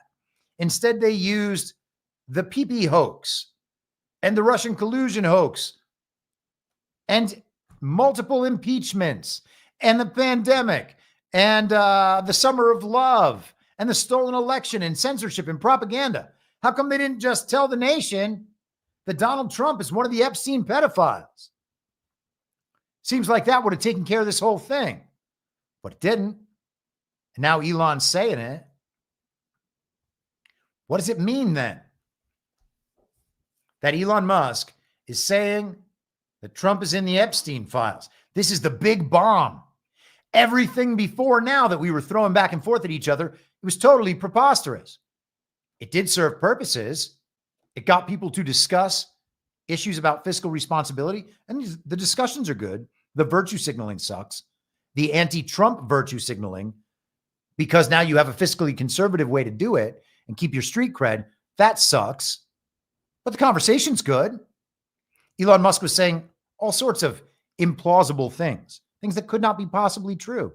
He did not help Trump win a fake election. Okay. So saying that and taking credit for that is absurd. All the stuff back and forth is absurd. It's been absurd all day long. The big bomb is also absurd. And look how it's being covered in the media. Here is the Daily Mail just for the headline here. Elon Musk drops Epstein bomb in worst slur yet against Trump as their public breakup turns ugly. Look, 3 degrees to the right. Gwyneth Paltrow debuts IDGAF figure on yacht vacation with surprising 90s legends. As insiders say, she's ditched perfection. Oh, yeah. Jessica Simpson looking miserable. Just celebrity bullshit all the way down. But this celebrity breakup is real. It's real, everybody. It's real. Other stuff is fake, but this story is real. You know how you know it's real? Because all the smartest people on Twitter say it. And that's all the standard we need. Always. Just like it used to be with the television. If it's on television, it's got to be true. Otherwise, they wouldn't be allowed to say it, right? There are laws about these kinds of things. And if something happened, if one of those conspiracy theorists out there, one of those conspiracy theories out there was true, well, the television would have told us. And we got the same thing with Twitter now, because that's the mainstream media now. So what they tell us really happened, because all these people wouldn't agree that it happened, or wouldn't be telling us that it did happen and agree about it happening unless it actually happened. So therefore it happened, because all the smart, important people in tech and finance and science, all these really great writers, these political experts, they're all saying it happened. They agree that it happened. Now, none of them has independently proven in any way that any of it did happen, but they're all sure that it happened together. Therefore it happened. All the smartest people on Twitter agree about it. And likewise, if, for instance, let's just say that Donald Trump didn't actually lose the 2020 election and didn't actually step away, and that there was something going on for those entire 4 years while Joe Biden was pretending to be president in ways that we are seeing daily now and enhancing daily now. If that all was happening, well, then the smartest people on Twitter would have known it. And instead, they called it a conspiracy theory. And that's what makes other people not believe it. Just like the mainstream media. They're waiting for the television. Normies are waiting for the television to tell them things they already know. When the television says that the election was actually stolen, then they'll believe it. Then they'll believe that there are election problems. But for now, that's a conspiracy theory. Biden definitely won, and he was certified, and he was president the whole time. We all watched it with our own eyes. Until the TV says it, until Twitter says it, it's not true. It's just a conspiracy theory. For those of us who are insane over here, talking nonsense all the time. Oh, I know, it's so divisive what they're saying. They're just talking about another planet. Those guys are crazy. Yeah, crazy. Or maybe we just don't believe the television and Twitter. The television is all of our screens, okay? The central narrative is pumped in through our little screens in our pocket and our little screens on our desk, just as they were pumped in through the screen on the wall. The central narrative is the central narrative is the central narrative. Doesn't matter how it's delivered. And the central narrative incorporating a new idea is not what makes it true. Okay? It doesn't become true once it's admitted by these people. Now let's go to an escalation even from going nuclear. Nukes. Spacemen. It's also dumb. So Elon talks about the really big bomb and then follows it up. Mark this post for the future. The truth will come out. And yes, it will. And Trump is probably in there somewhere, but not doing anything wrong. And everyone already knows that, except for the normies on Twitter who guide the Twitter conversation. And so Ian Miles Chong, one of the most repulsive people in the public conversation, says, President versus Elon, who wins? My money's on Elon. Trump should be impeached and J.D. Vance should replace him. And Elon Musk says yes. Now, again, I think all of this is a farce, but considering that it might not be, we got to think about things like this. Elon Musk might want Donald Trump to be impeached and replaced with J.D. Vance. Well, is he putting forward a widely held viewpoint by amplifying this? Yes, of course he is.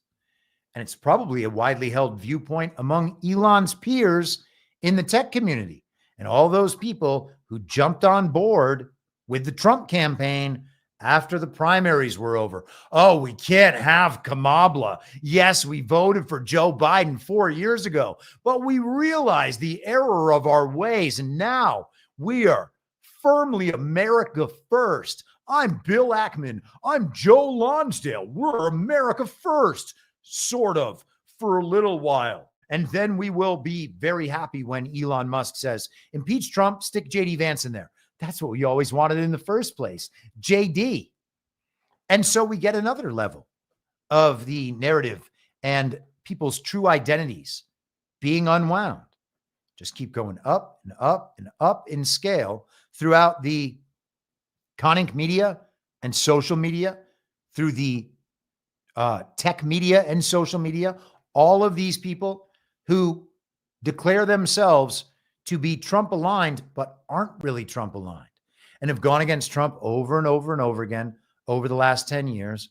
They were against Trump in the Republican primaries the first time around, and then they got on board just to win the election. And then they spent 4 years virtue signaling about their conservatism, telling everyone that Donald Trump was doing the wrong thing repeatedly. And then they got on board very mildly in 2020 because they sided with the experts and knew Trump was anti-science and he was messing up COVID, and they could get rid of Trump with the COVID thing and still seem Republican enough. Maybe we just let Biden win, and in 4 years, then we can take back control under someone other than Trump. And they did that. That's exactly what they did. They didn't stand up against our stolen elections. They didn't declare the elections fake and declare the Biden presidency a usurpation. If the entire country had adopted those ideas and understood that, then they would want Trump to be in control and to do whatever necessary to wipe out the deep state. But the public still doesn't know that yet because the television hasn't told them, because the Twitter personalities haven't told them, because conic media and social media and tech media and social media, most particularly, and finance, I guess you could add in there as well, haven't told them.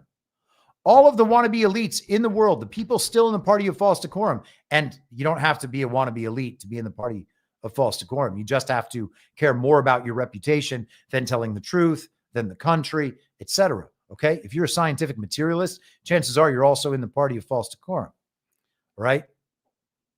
But those people want to get rid of Trump and move on so that they never have to align their reputations with Trump outside of a necessary vote in an election. Okay? They don't care about stolen elections. They didn't care about the stolen election in 2020. They didn't care about it in 2021, 2022, 2023, or 2024. And all those elections were fake. All right? They don't care. By the way, worth reminding everybody, it's not just me saying that. It's Trump saying that as well. Sports has always been something that Americans rally around to come together. They really do. You won the popular vote. You won all the swing states. But still, Kamala Harris got 75 million votes in the country. Well, if you believe the whole thing. Yeah. Okay. Let's just say it is ridiculous. That the election was as it was. Excuse me. There are 7 swing states. I won them all. You did by a lot. But let me Wait a just get to minute. the By a dismount lot. here. And I won the popular. Have vote. you thought about how to try to bring the country together? He's the one saying it. Where are all the quote unquote conservatives out there on Twitter with their big accounts, their large platforms? And that's what makes them so important to us. I mean, they're aligned with us sometimes and they've got the large platforms. Therefore, we have to be nice to them all the time. No matter how many stupid things they say, no matter how many times they say that they hate Trump and MAGA, still got to be nice to them because they have the big platforms.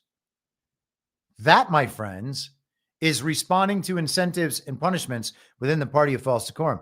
That is groveling for people you know to be liars because you think they're our best hope. That's groveling.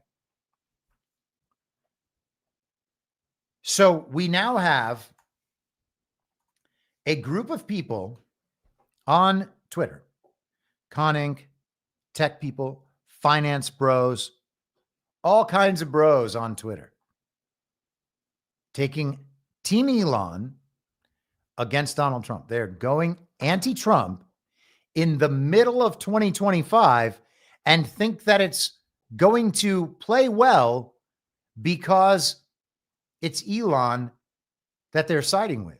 And now Elon is going anti-Trump. But here's the thing. Elon can simply say, I'm not anti-Trump anymore.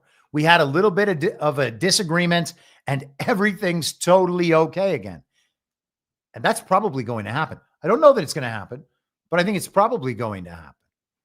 And that would be an indicator of whether or not this is kayfabe. And on the, I believe, small possibility that it's not and that this is real and sincere, that's what necessitates us examining it in both ways. Okay. And so we won't lose track of that.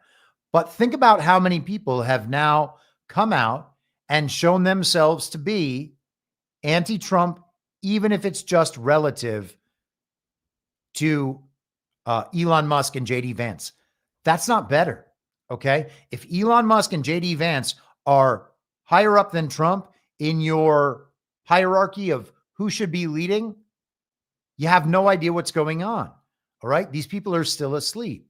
And part of that is because they have participated in a retarded conversation at the intellectual kids table on X, formerly Twitter, for all of these years. They never got banned. Even people who got banned and who have gone back are getting dumber because of that platform. Okay. You can watch it happen. It's not hard to see. Why are all the most prominent people losing their minds today? Why is that? There's got to be an answer. And because they're that and have always been that thing, why is it that so many supposedly MAGA people are constantly groveling and defending these people? What's the middle ground? We don't need a middle ground. They lie to our faces every day. And we just say, well, we need them because they have big platforms. Or this is part of some special secret operation. And we just got to be nice to them. We know they're on the team. We know it, even though they never actually do anything to help. And of course, they all have, like Charlie Kirk, like Scott Presler, these kinds of people. Well, we wouldn't have won the election without them. Hey, pal, elections are fake. Scott Presler generated the raw material for stolen elections, and he got paid $5 million by Charlie Kirk to do it. And Charlie Kirk's organization gets like $100 million a year. Who's paying that money? Is Elon? Hard to say. Isn't it weird that we've actually reached the point where there is talk online of Trump being impeached and replaced with JD Vance. And there's nothing these people would love more, because JD Vance speaks podcast bro, and all they think is the podcast bro language all the time. What's Joe Rogan saying? What's Dave Rubin saying? What's Konstantin Kisin saying? What's David Sachs saying? What is Chalmoth Polyoptia saying? I think that's how you say his name. I'm not trying to mess it up. What's Naval Ravikant saying? Let's figure out what the smartest people on Twitter are saying and the smartest podcasters are saying, and we're just going to adopt all of those views. That's going to make us super edgy and super interesting at the parties our liberal friends throw. Because we want to be edgy and interesting, but we don't want to be uninvited. And that's why we're Team Elon, Team JD, never really Team Trump. And when they shove Trump away, they'll say, well, I never really supported Trump.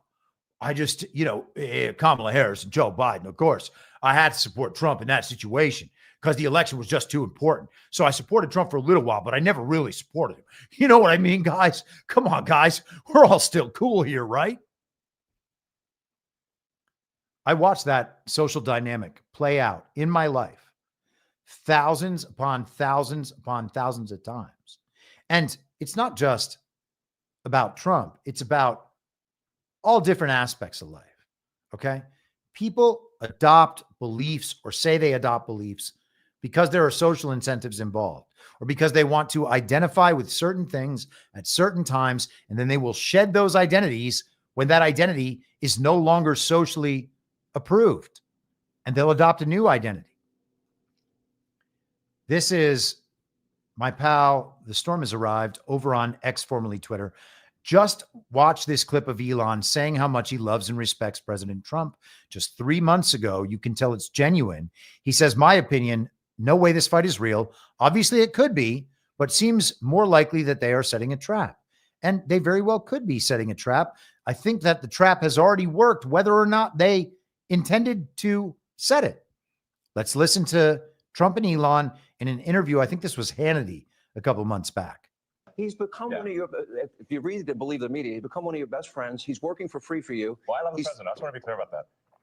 I don't care about that. I know. I love the president. You love the president. I think President Trump is a good man, and he's, That's nice the way he said that. There's something nice about it. It really is. Because I mean, the president's been so unfairly attacked in the media. It's really outrageous. And I've at this point spent a lot of time with the president, and not once have I seen him do something that was mean or cruel or wrong. Not once. He's going to go into orbit soon. Okay. Yeah. No, he's going to go to Mars. He's Starlink at some point. Huh? Yeah. Is it in But they always ask me, like, do you want to die on Mars? And I say, well, yes, but not on impact. Starlink is in 100 countries. All right. Well, we can move on from that. But they look pretty genuinely pleased with one another, like they have a good relationship.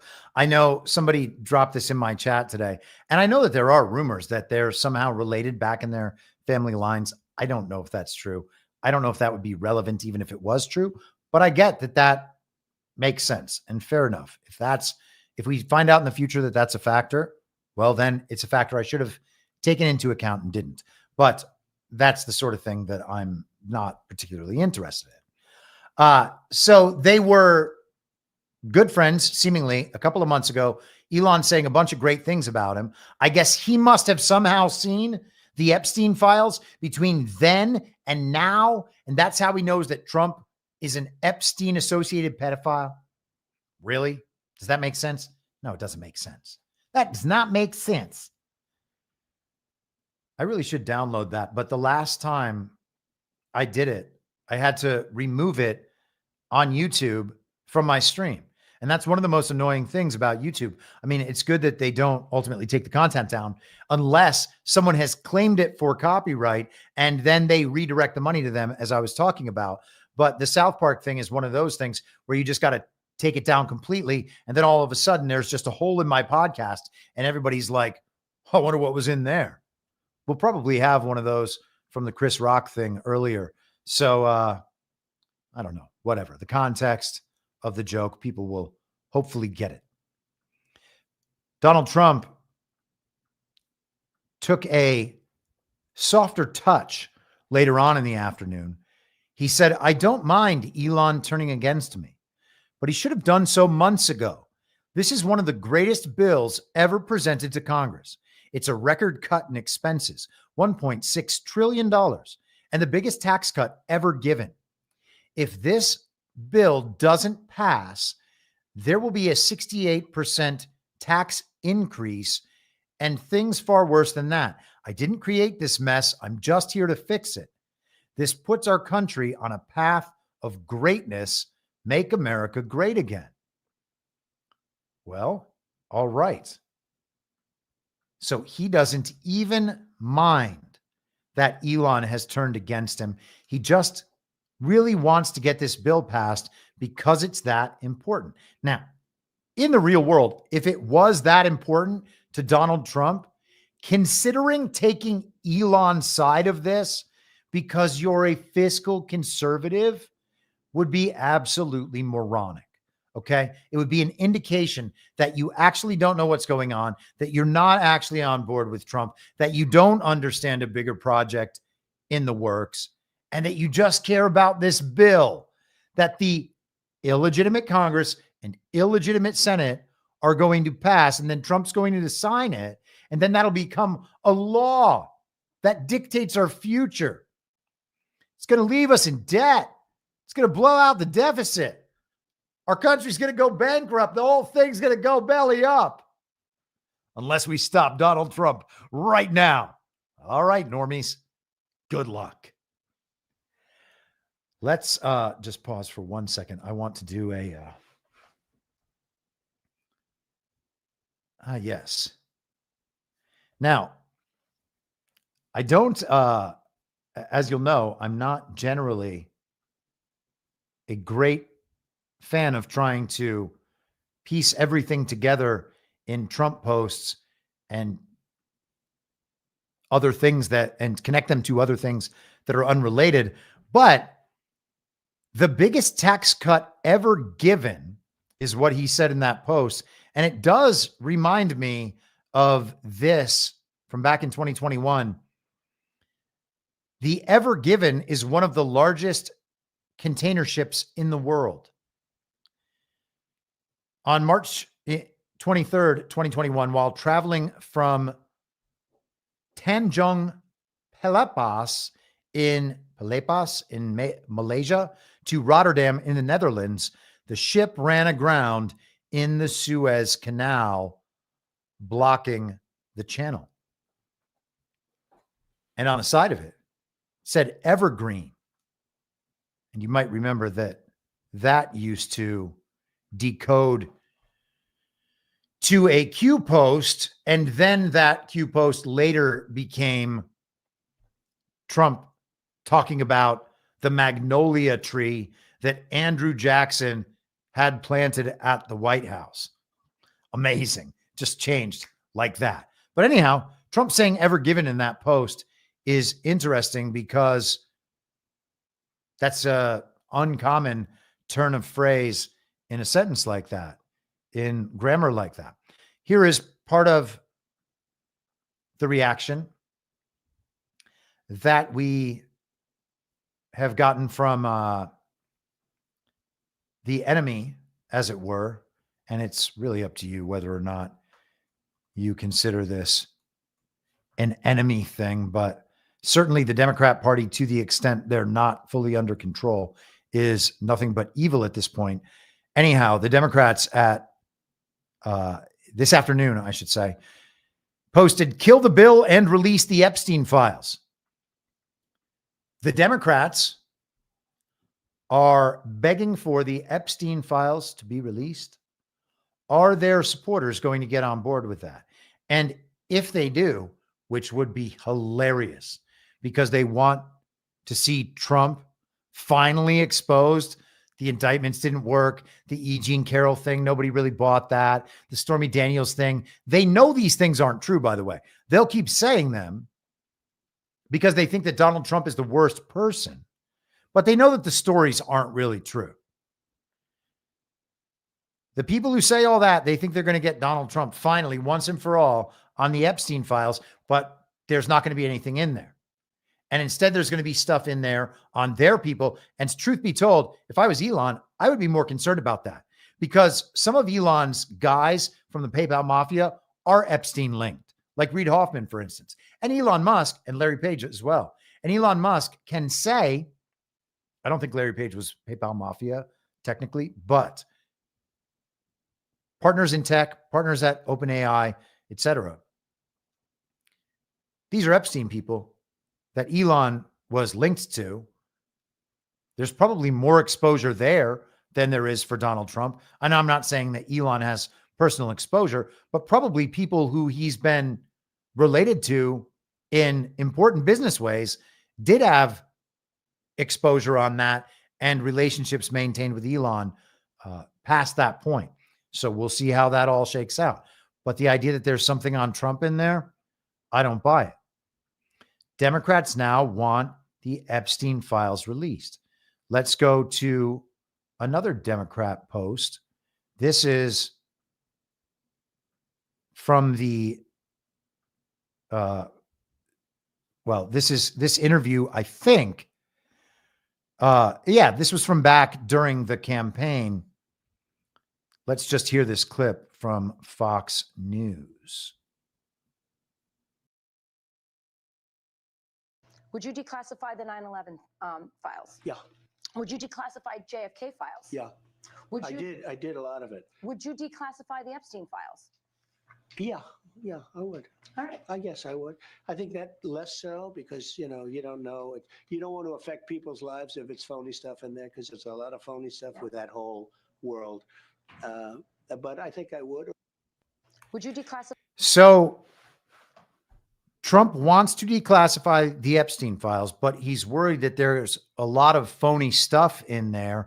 And the phony stuff is going to be read by the public as real stuff. And then a lot of people who didn't actually do anything are going to get screwed over the same and be treated the same way that people who actually did do things are treated.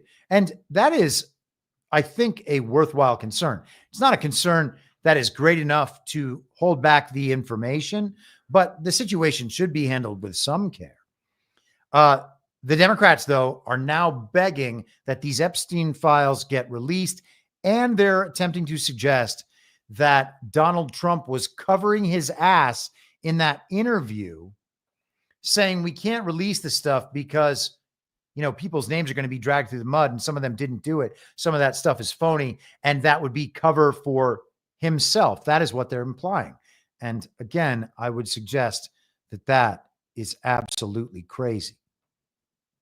Now, I don't know if in the last couple of hours that we've been talking about these things, whether or not Trump has not posted anything new about this, and someone can let me know if Elon has. I'm going to check the Elon alerts really quickly. And where are we at this afternoon? All right, there's the JD Vance post. Elon putting emojis around things. Oh, he did also say that the Trump tariffs will cause a recession in the second half of the year.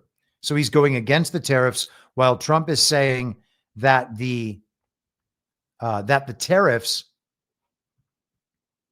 are actually going to save us $2.8 trillion, even according to the Congressional Budget Office. Also on Twitter this afternoon, "Call Trump" was trending, and people were posting under Elon's posts telling him that he needs to just get on the phone with Trump. Stop trying to hash this out in public. Stop saying mean things about the president. Stop screwing up your space program. We need to get to Mars. Just work it out. Can't you guys work it out? So there's this push for Trump and Elon to work it out. In 24 hours or 48 hours or a week from now or a month from now, if we hear that they've worked it out, well, then this op is immediately canceled out. And any negativity that flowed back and forth, all that's canceled out. And the negativity is already being canceled out by people who are with it enough to understand this stuff at this point. People are understanding that it's all a big joke. And they're actually wondering if Trump and Elon are just pretending. And they're just creating this fight for some reason. Well, what would the reason be? Are they exposing all of those people who are still anti-Trump, but glommed on to the so-called conservative movement now? They call themselves conservative, is how I should have said it. They're not really MAGA. I don't know, man. Getting interesting. All right, maybe we will leave Elon for now and come back to him at some point in the future when we know more. And I, by the way, might not be doing a show until, and probably won't be doing a show until Tuesday afternoon. I will be on DPH on Saturday, on Devolution Power Hour, on Badlands at 10:30 Eastern at night. So if substantial things happen between now and then, John and I will, of course, talk about them. And then otherwise, I'll be back on Tuesday. Now, I'm not closing the show, just making a note so that all you good people know. Aussie Mix 73 on Rumble, $10. Just wanted to say, great interview yesterday. Loved it. I do hope you do some more of those. Very cool. Hearing people from other parts of the world on the same page as us. It's hope. Thanks, Chris. I agree with you. Another rant, $5 from Aussie Mix. I actually listened to the whole show in under 24 hours. Just wanted to get an Una Panuna Banca in, and it is so good that you did.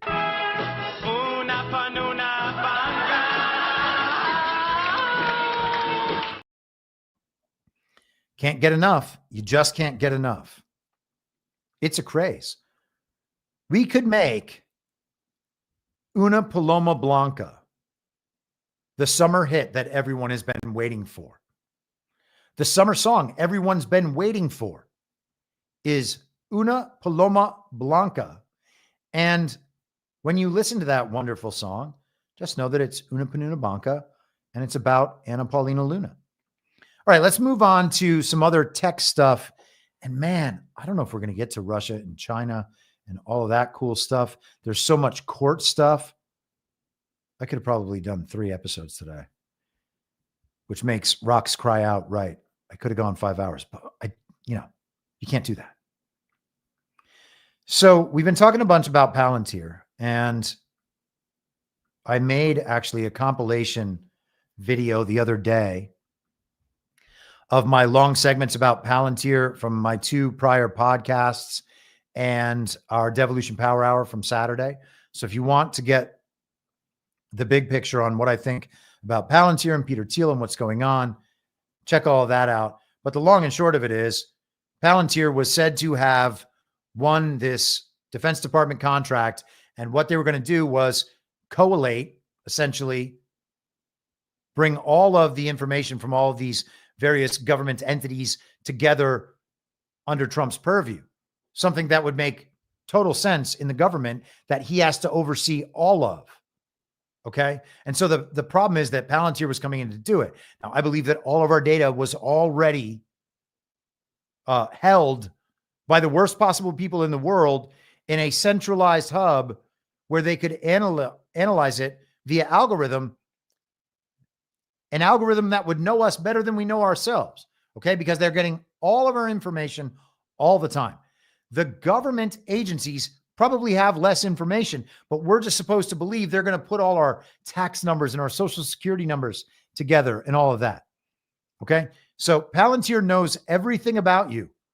Look at the date on this. April 19th, 2018. This is Bloomberg.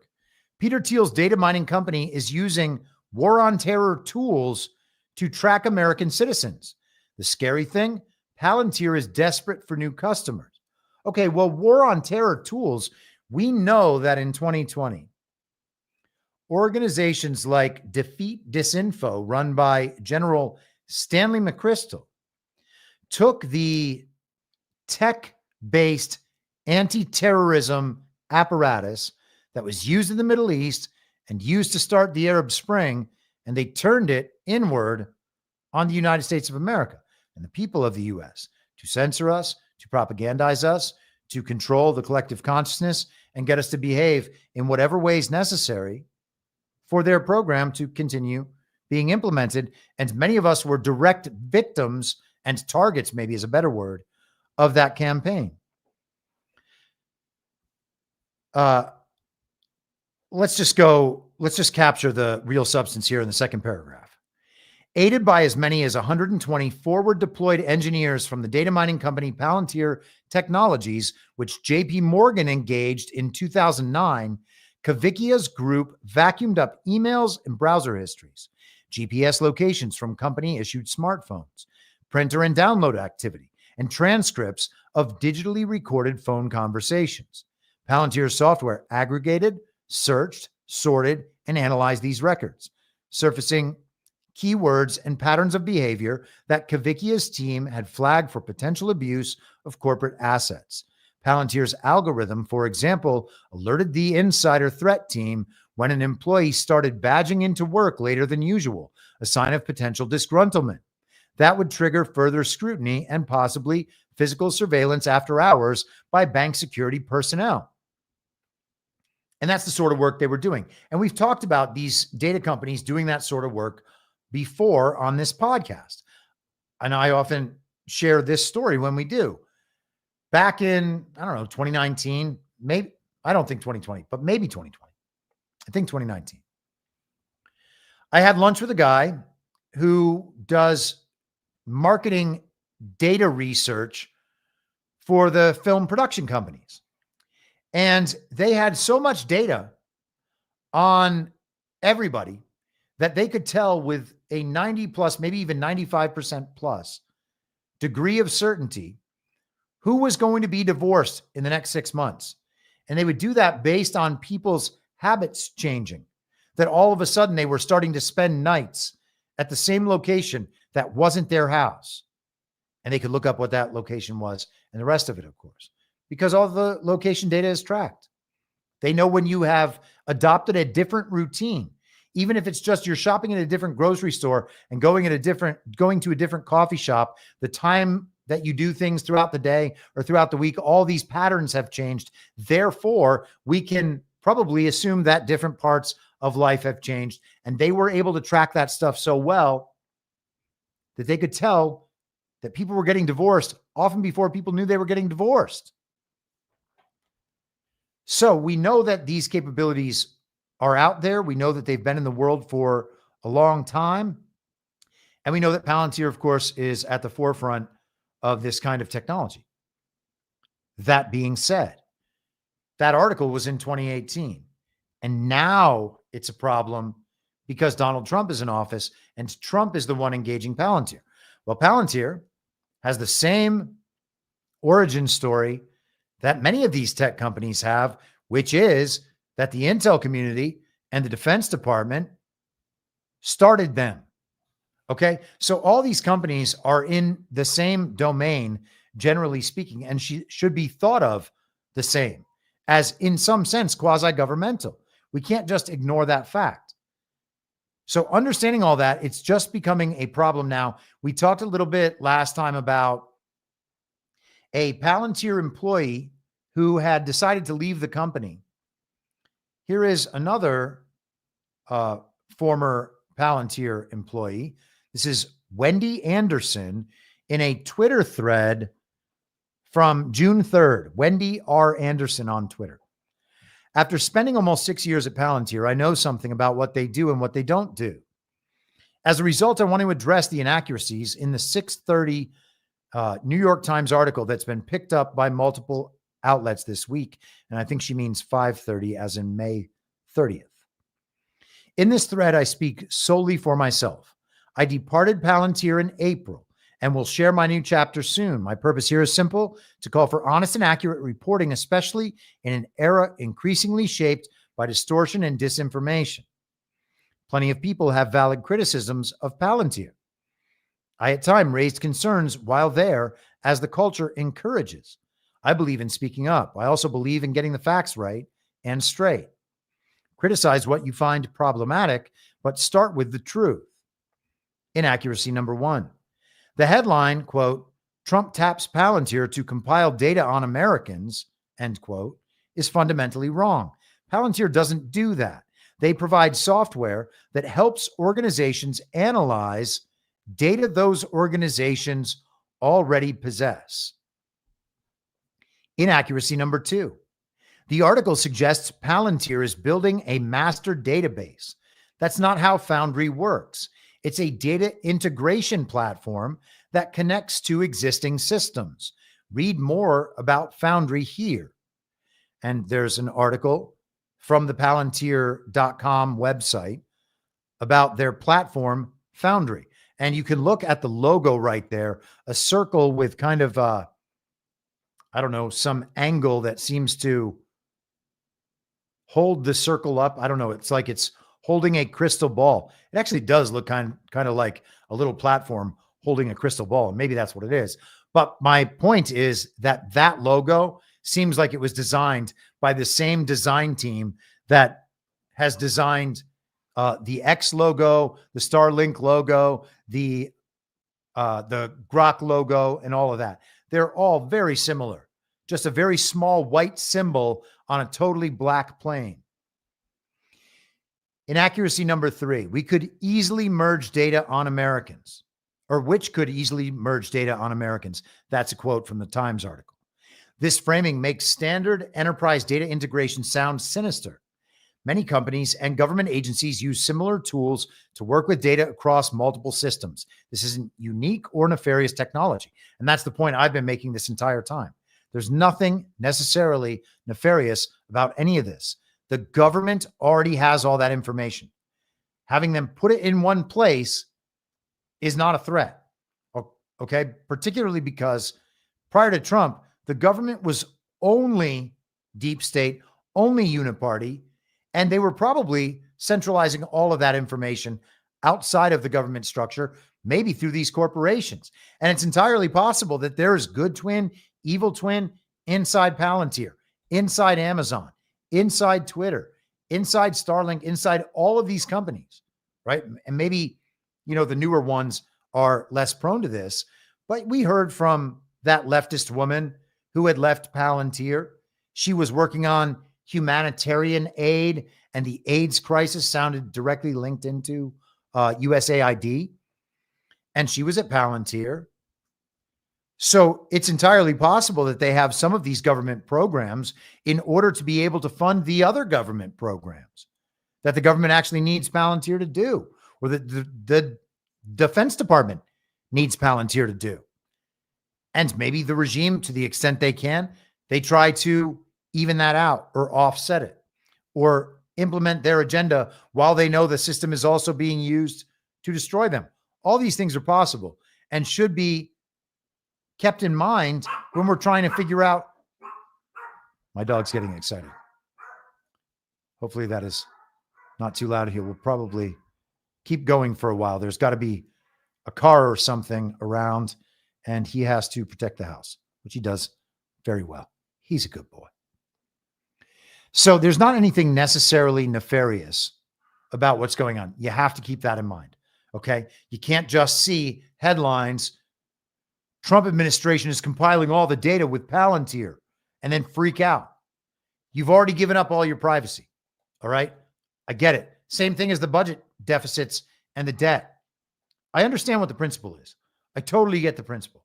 It would be better if no one had our data, but instead we've all given away all of our data.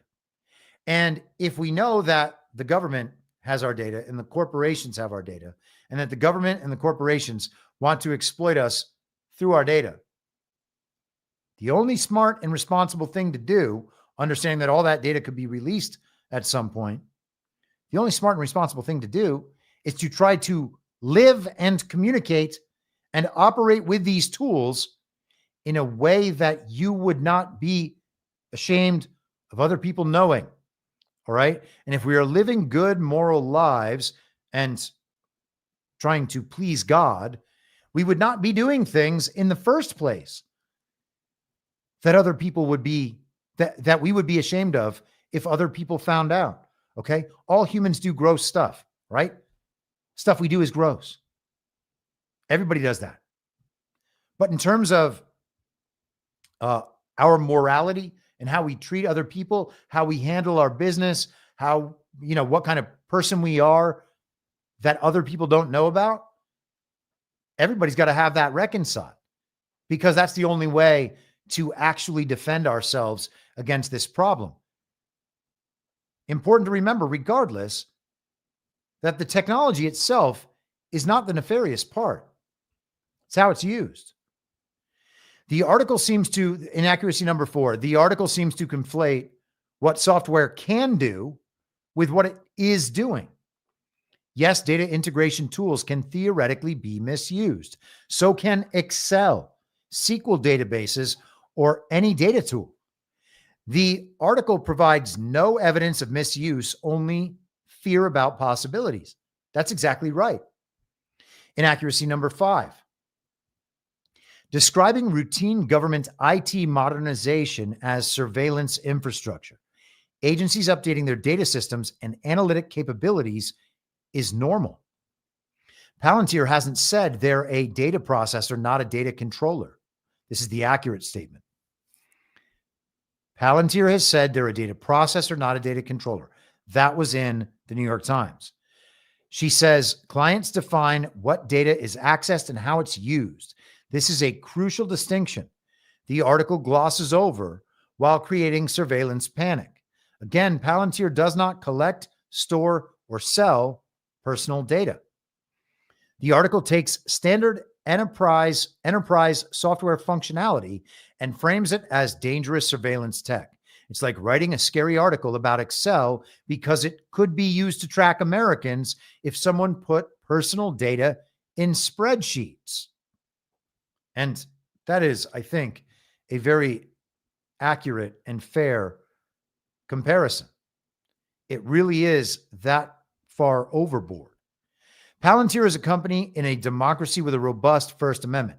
Now, she kind of really defeats her own credibility with that statement, right? We do not have a robust First Amendment, and the idea that we are in a democracy is totally irrelevant.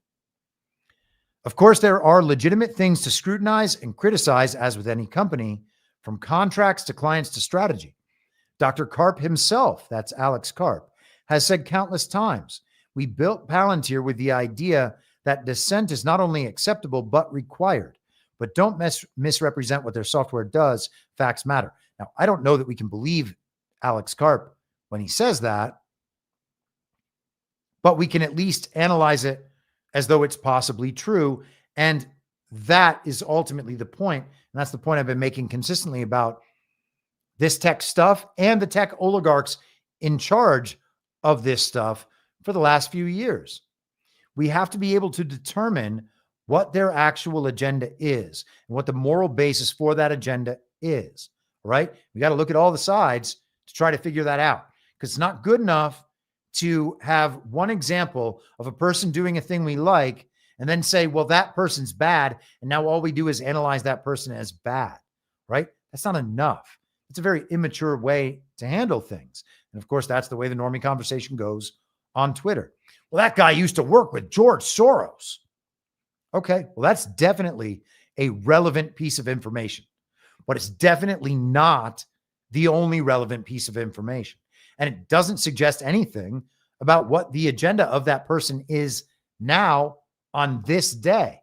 Okay, because Scott Besson was a Soros person, and he seems to be doing exactly what Trump wants him to do. And he seems to be handling the media well. He seems to be an honest man. He seems to be highly competent. So what is he? Maybe he was a plant in that organization the whole time, just to figure out how the organization operated.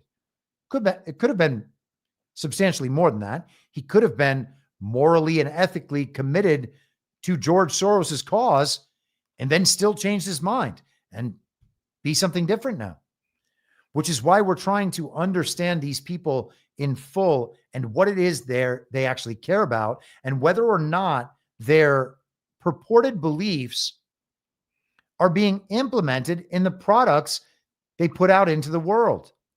And again, Elon Musk can say all the nice things about free speech and about Donald Trump, but his site's not a free speech site. And now he's not saying nice things about Trump anymore. And again, we talked about the kayfabe and stuff, but all of these things always have to be factored in. And we're just going to keep that running story in our heads as reality emerges. So we can say, okay, now we have this new piece of information. We're going to layer that onto the information that we've already analyzed. How does this new piece of information fit in what we've already analyzed? Did we get something wrong in our analysis? Is there something questionable about this new information? All that needs to be hashed out. Okay. It's not just good enough to play secret white hats and secret black hats, or play match online, or understand these people are helping because they say they're helping. It's not good enough. Let's keep going. I mentioned briefly the AI bit in the big, beautiful bill that Marjorie Taylor Greene and others went after this week. The idea would be that the federal government was taking away from the states ability to regulate AI. I don't think anyone should regulate AI. I just want to say that from the beginning. Would you trust government officials to determine how a tool that powerful would be used?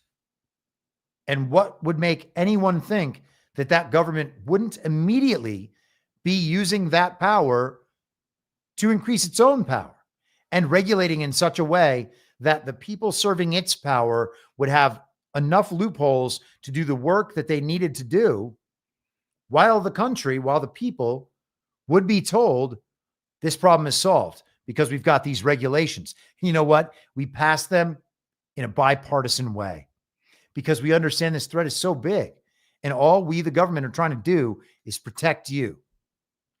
Of course, that wouldn't happen. Okay. And of course, we shouldn't trust it because we've already seen them do it with social media. And they use social media to censor us. The First Amendment says they can't do that, but they did it. How did that happen? Why would we trust them to regulate AI? That said, how can you make it? How can Trump make it so that the federal government cannot regulate AI, which is what it should be? The federal government should not be setting AI standards for the country. Okay? AI exists in the world, and people are going to have to contend with it, figure out how to use it, or figure out how to move past it. Right? But what we can't do is empower the governments to influence it more than they are, because we know how that would end. All right. So if you wanted to make sure that that couldn't happen and you were Donald Trump and you knew that you could make that conversation, this conversation that's happening in the world, happen, then perhaps you would come out in support of something like that, taking all the ability to regulate away from the states so that people with megaphones come out after having already voted for the bill and saying, well, this AI thing, this can't stand.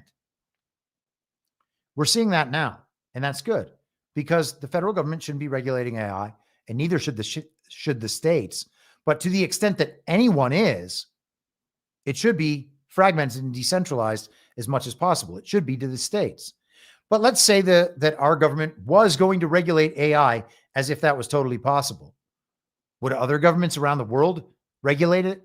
And if we regulated it and they didn't, which would mean that their AI just has the opportunity to do more things, which for the same reasons as the intellectual kids table problem would create new opportunities for them because they are taking a more holistic approach, not simply just cutting certain parts of the conversation, certain parts of the process off through the application of law through abstract power. All of that would be crazy. They would be creating advantages relative to us that entire time because we had chosen to handcuff ourselves while they did not. The AI thing is often talked about the same way as the nuclear race, the nuclear arms race was talked about. We're going to have a new AI Cold War, perhaps. Wait till they start selling that one. That's where it's going. So we got to get the regulation away from the federal government. Trump can spark a controversy, make everyone have backlash against that part. Even Trump supporters are like, you know what? That part can definitely go. It's a good thing we're having this discussion. Hey, guys, lay off Trump. Don't be ridiculous. But the AI thing, yeah, get rid of that. Fine. That can go. That's a good discussion. That's very productive, I think. So speaking of AI, We went through the Door Brothers video last week, and they have released another one. And so I just want to share that with you. And then I'm just going to allow this to play for about 3 minutes, and then we'll be back. Artists. That's why we gave them the opportunity to license their style for exposure. Are you worried AI will cause job loss? I already fired everyone months ago. We've always been nonprofit in spirit. The revenue just ensures that spirit can thrive. Do you think AI is replacing real creativity? Only the kind that can't make money. Before we get to that, could someone explain what a prompt is again? We didn't replace the artists. We simply freed them from the burden of relevance. Honestly, the responsible AI pitch worked way better than I thought. We doubled valuation just by putting a dove in the logo. AI equals God. People ask if generative art replaces artists. I don't think so. I think it replaces the need to pay them. This track was made in under 3 seconds using the power of the future. We don't just build AI, we build ethical AI, which means we let it steal art respectfully. The real question isn't what AI can do, it's what you can do with our freemium plan, unlimited tiers, and forced yearly renewals. These aren't employees, they're dreamers. And when they nap, we collect their neural data. It's all consent-based. They clicked agree on the coffee machine. This is how I made $11.42 passively using ChatGPT and a dropshipping store. Step 1, believe. My AI startup doesn't do anything, but we're very clear about that. That's the product. Radical transparency. AI-powered cornflakes. The future of breakfast is here. Real flavor, real crunch, zero actual intelligence. But it's got AI in the name.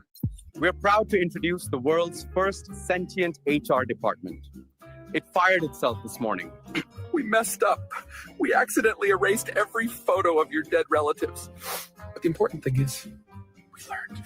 Before AI, I had no idea what I was doing. Now I sell 12 prompts for $99 and coach executives on how to say AI-powered and human-centric in every sentence. Is not just a giraffe. This is a manifestation of my soul through algorithmic divinity. I merely whisper, and Midjourney obeys. Honestly, I don't even need Photoshop anymore. I didn't even draw this. The AI just felt my vibe. I used to be a banker. Now I sell AI-generated portraits of narcissists with six-packs for $400 each. Art is finally democratic. It's not about replacing jobs. It's about reducing the number of people who think they need one. Do I look humble enough? Okay, I got this. You're important. You're the king. You are God. Prompt engineering is a spiritual path. You simply must vibe with the machine, or it will not manifest the yacht. We've earned our daily dose of hate mail, wouldn't you agree?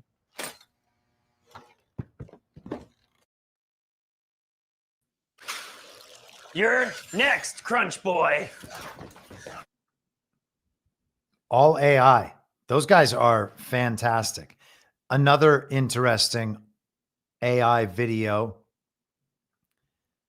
This stuff just blows my mind. This is X, formerly Twitter. Hold for processing. Here we are. This new AI company called Bland is going viral after releasing this video showing their futuristic and intimidating AI that is able to perfectly clone your voice to the point it's as if it is able to capture your soul with a brief MP3 file, I think is what that was supposed to say. There are several voice cloning AI, but the sheer accuracy of the tone, cadence, and even pronunciation is uncanny. Let's take a look. We're excited to present to you today, after extensive red teaming, our most recent breakthrough. Why are we so excited? Because you didn't even realize it's not actually me talking. Today, we're announcing our new hyper-realistic text-to-speech engine.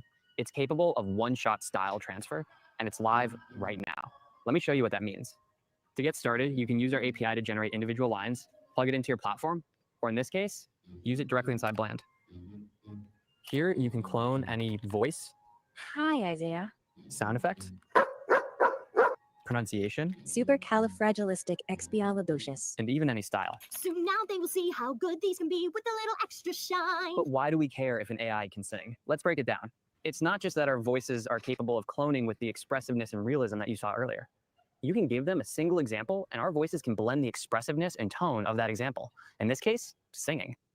That's fundamentally what one-shot style transfer is. So what does that mean for your business? Well, let's imagine you have the greatest sales associate of all time. You can now take a recording of how they talk, Let's catch up after the meeting. mix it with our text-to-speech, and the model will output audio that will mimic the salesperson while talking in the voice you want. We can then use that style, voice, and sound effect in our conversation pathway tab to handle something like inbound sales calls. So let's send ourselves one.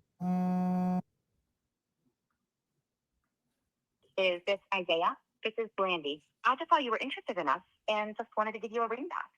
Oh, hey, Blandy. Could you tell me a little bit more about what you do? Great question. Right now, businesses and developers mainly use me to create their own AI agents to handle millions of interactions across web chat, SMS, and phone calls 24/7. That's pretty cool. I know you know this is our announcement, so honestly, I'm just going to leave it with you from here. Good luck. All right, Isaiah, here it goes. Today, we crossed the uncanny valley of voice. We'll be seeing more AIs like myself than ever. Call my number or head to bland.com and you'll see why. Pretty soon, they're just going to be able to make us. Will you guys know that it's my podcast?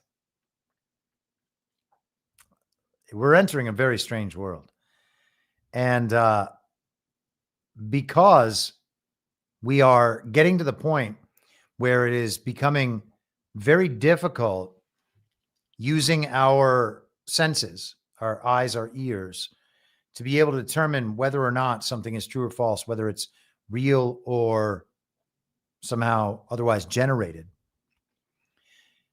We end up having to fall back to more foundational and hopefully objective things to compare everything to, right? Do I know that this is true or false? Well, no, I can't possibly know that.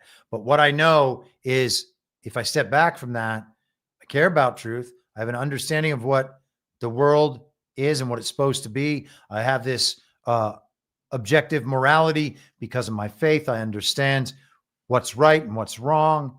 And everything gets compared to that standard. Because the old standard was, as we talked about before, whether it appears on the television, whether it appears on social media, whether all of your peers agree that something is true. And then it just becomes only social incentives and what those social incentives are. And that determines what people believe. And that's what we've been accustomed to as a standard, not comparing it to anything objective, not comparing it to an objective morality, having a standard by which we measure other things. Instead, we just figure out which authority should be trusted based on our concerns, how we see the world, how we see the reputation of that person. And we form a belief like that. And we're worried, even though we do that all the time and are totally accustomed to it and expect everyone else to do it too, we still worry that we're not going to be able to tell whether or not a video is real or whether or not a voice is real. Hey, here you go. Assume that it's not real. Assume that all of it's not real and see if your life changes at all in any worse way. I can tell you right now that there has been no downside whatsoever for me not attaching myself emotionally to any of these stories for the last 4.5 years. You can see that it's not really true, or maybe I wasn't sure that maybe I didn't get all the way there at that point, maybe 4 years, 3.5 years, whatever it is. Okay. I'm not trying to give myself extra credit or anything like that. But when I assume that none of the things that are proof, that all of these things which have no proof attached to them, and that none of the people purporting to know these things can prove it either. When I assume that those things are probably fake and I will continue on believing they're fake until they're proven real, there hasn't been one time, not once, that has come back to bite me. Why is that? Well, you could say that because all of it is fake, but even if parts of it were real, The fact that that is the starting point roots us in first principles and something more foundational.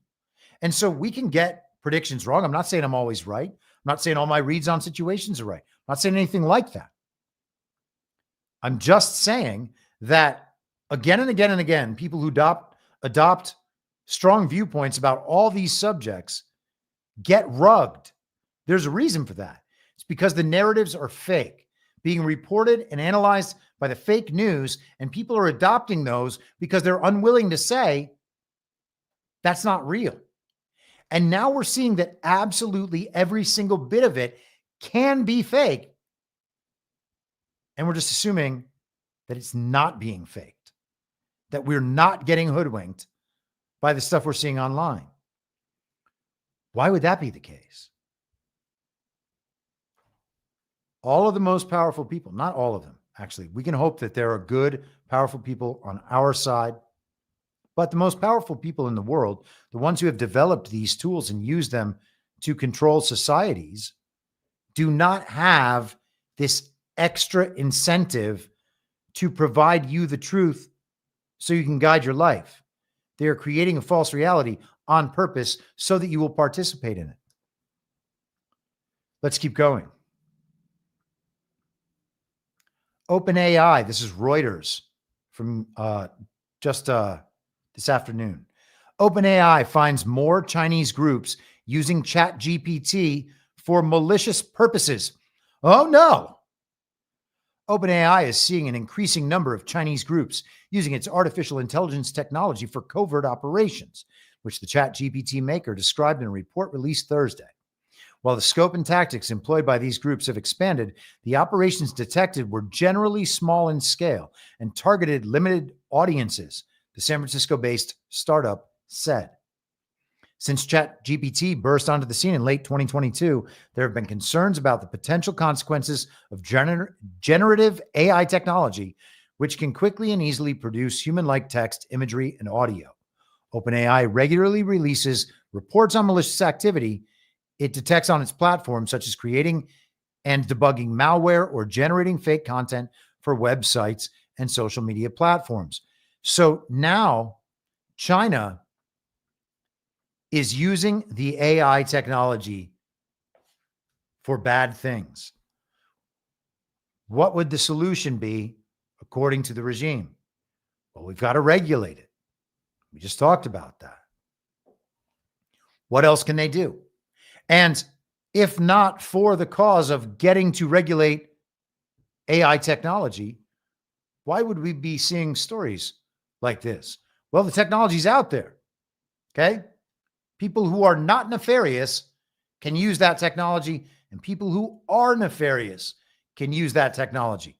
Just like guns or knives or hammers or cars. It's a technology that is out there in the world. Sometimes bad people will use that technology to do bad things. But AI, well, that's much scarier. So these Chinese who are doing this now, they're probably trying to play joke and go pee-pee in our Coke or something.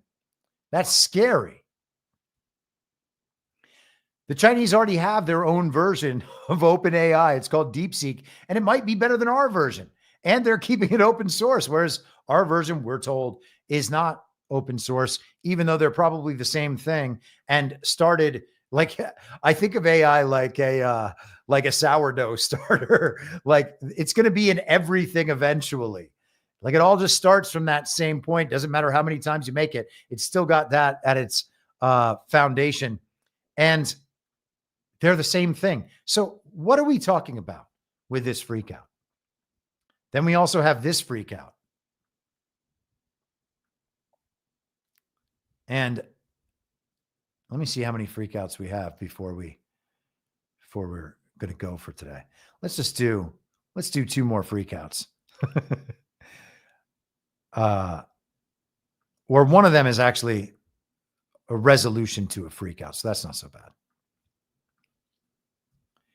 This is from the Future Stacked, and let's have some fun with this, okay?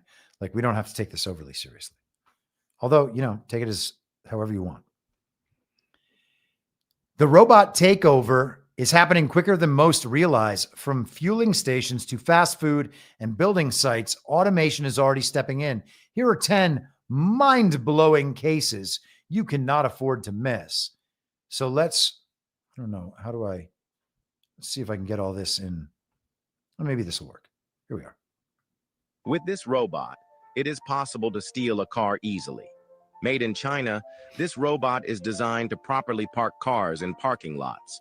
It simply slides under a vehicle, extends its arms to secure the rear wheels, then moves to the other end to grasp the front wheels. It then closes its clamps to lift the car and gently transport it to the designated spot. This robot is also used by the Chinese police to better organize parking in the streets. Well, that's really something, huh? I can't wait to get one of those. It's probably better than calling a tow truck. I can't be totally mad at it. Number 2, Zippy, the Michelin star robot chef. Trained on 5 million plus recipes, Zippy can cook for world-class chefs. And by the way, it's worth understanding that all of these videos could have been generated by AI. But it's also very clever and fun to watch. So.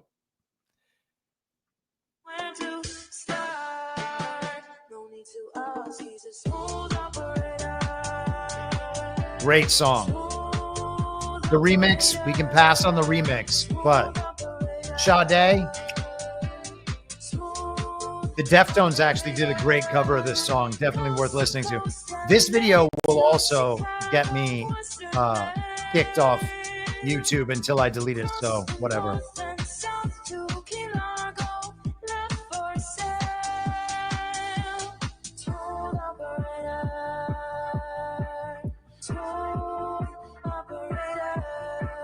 We're basically watching a robot with 2 robot hands make I don't know, what is that, a salsa or something? A dish in a pan, a soup. I don't know what they're making, but that's pretty incredible.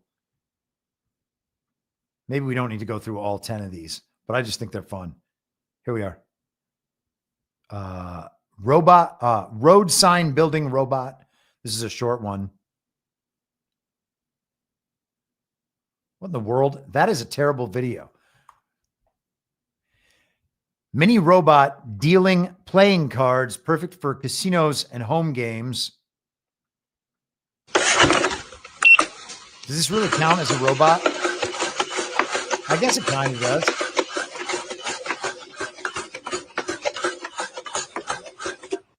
Imagine that. Gosh, what do they think of next? Robot night service at a gas station in Hangzhou.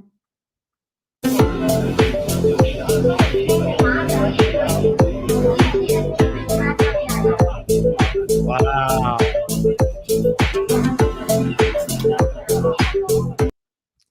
All right. We can leave that aside. I'm going to have to clip so many. I'm going to have YouTube's AI algorithm clip out all of these clips because of the music. It's going to be very annoying. Let's just move on. And by the way, we're not getting to Russia and China today. Maybe if I can find a point tomorrow, I'll drop in another hour stream or something to hit that stuff, because I know that it is super important, but this is the subject of the day. FTC expands antitrust probe into ad industry groups over alleged demonetization, censorship, collusion. This is from Reclaim the Net on Tuesday. Federal antitrust investigation into the coordinated efforts of advocacy groups and advertising coalitions has gained momentum as the Federal Trade Commission sharpens its focus on whether Media Matters for America and its allies may have worked together to isolate Elon Musk's X platform through organized advertiser withdrawals. The probe is focused on whether these groups crossed legal boundaries while attempting to impose their content standards on platforms through economic pressure. So the administration is going after the groups that targeted Elon Musk's X And Elon's also just washing his hands of the Trump administration. They're not even friends anymore. He's going to start blowing up his rockets just to spite Donald Trump and all of us. Reclaim the Net previously reported that the FTC is not only examining Media Matters, but also sending document demands to nearly a dozen other organizations tied to the ad industry and media oversight. All right, so they're going after some of the demonetization efforts. I think the ADL was directly involved with that. And I really wish that I had time for the Russia and China thing, but I don't. So we're going to have to leave that for another day. The story's going to develop. We'll probably talk a little bit about it on, or maybe a lot about it on Devolution over the weekend, but I will leave you with this. The rumor now, Trump had a phone call with Putin yesterday, a phone call with Xi today. He said very nice things about both of them. Yesterday, the freak out was that Russia was going to be able to retaliate against Ukraine. Ukraine had escalated with the audacious attack. And so now Russia was going to hit them even harder. And Donald Trump seemed to agree that that was okay. That's terrible. Donald Trump is terrible. Then he talks to Xi. He said Xi's a nice guy yesterday. Today, he has a phone call with him. Xi invited Trump to China. Trump invited Xi to America. So he's on great terms with both of them. They both back Iran. They both back one another and all these other countries. Trump is making a deal with Iran for nuclear stuff with all those Middle Eastern countries he was with just a couple weeks ago. Turkey has offered to host the United States, Russia, and Ukraine to settle the whole Ukraine thing. Well, Vladimir Putin is offering to help mediate between Elon Musk and Donald Trump. It's almost as good as when Elon Musk threatened to fight Nicolas Maduro and launch him in a rocket ship to Mars. It's all fake. Don't know what else to say about it. It's fake. But here's the thing. Even if it's real, even if somehow it's real, it doesn't matter because we're analyzing it in both ways. We are prepared for both outcomes, understanding that one is far more likely than the other. And the effect of it being real will play out in the population who believes it. And then they will get rugged. And we know that story's happening there. We have very good reason to believe that's what's happening. We've seen that story happen a great many times. And rather than applying that framing to everything, we determine that we can tell which stuff is real and which stuff is fake. No, you can't. Okay. And this is a celebrity breakup story. We've seen celebrity breakup stories before. We know how they go. They break up, they get back together, they break up, they get back together, and the drama plays out in public. The drama is now playing out in public, and we are actually learning things about all of these people from this drama as it plays out. And we will, as always, steer the thing to a better place. That's the point. Whatever cards we are dealt by some weird robot, we play those cards better because we're doing the right things. And we're analyzing these things in a logical, rational, reasonable, first principles and faith orientation, while other people are figuring out how to score points online. And with that, I will attempt to do another show. I can't promise you I'm going to. Probably just going to have to catch up with me on DPH on Saturday night. Otherwise, I will be back Tuesday at the same reasonable time on the same reasonable podcast network. I don't have a network. Masks and lockdowns don't work. They lied to you about a pandemic, and Joe Biden was never president. Well, what? you know who I am, don't you? Well, you ain't Fiona Apple, and if you ain't Fiona Apple, I don't give a rat's ass. What's wrong with being an angry prophet denouncing the hypocrisies of our times? What do you think, Max? Do you want to be an angry prophet denouncing the hypocrisies of our times? Yeah, I think I'd like to be an angry prophet denouncing the hypocrisies of our time. It's not true. It's more true than I would perhaps prefer. Not let you down. We do a little trolling. It's called We Do a Little Trolling. What? In my mind, that's the end game. If you're listening for free and would like to support the show, the best way to do that is by signing up for a paid subscription at imyourmoderator.substack.com. You can find the info stream over on Telegram at t.me/veryreasonable. The merch site is cancelcouture.com, and for all my other links, you can visit linktree.com/imyourmoderator. And I'll see you soon. Down on the range.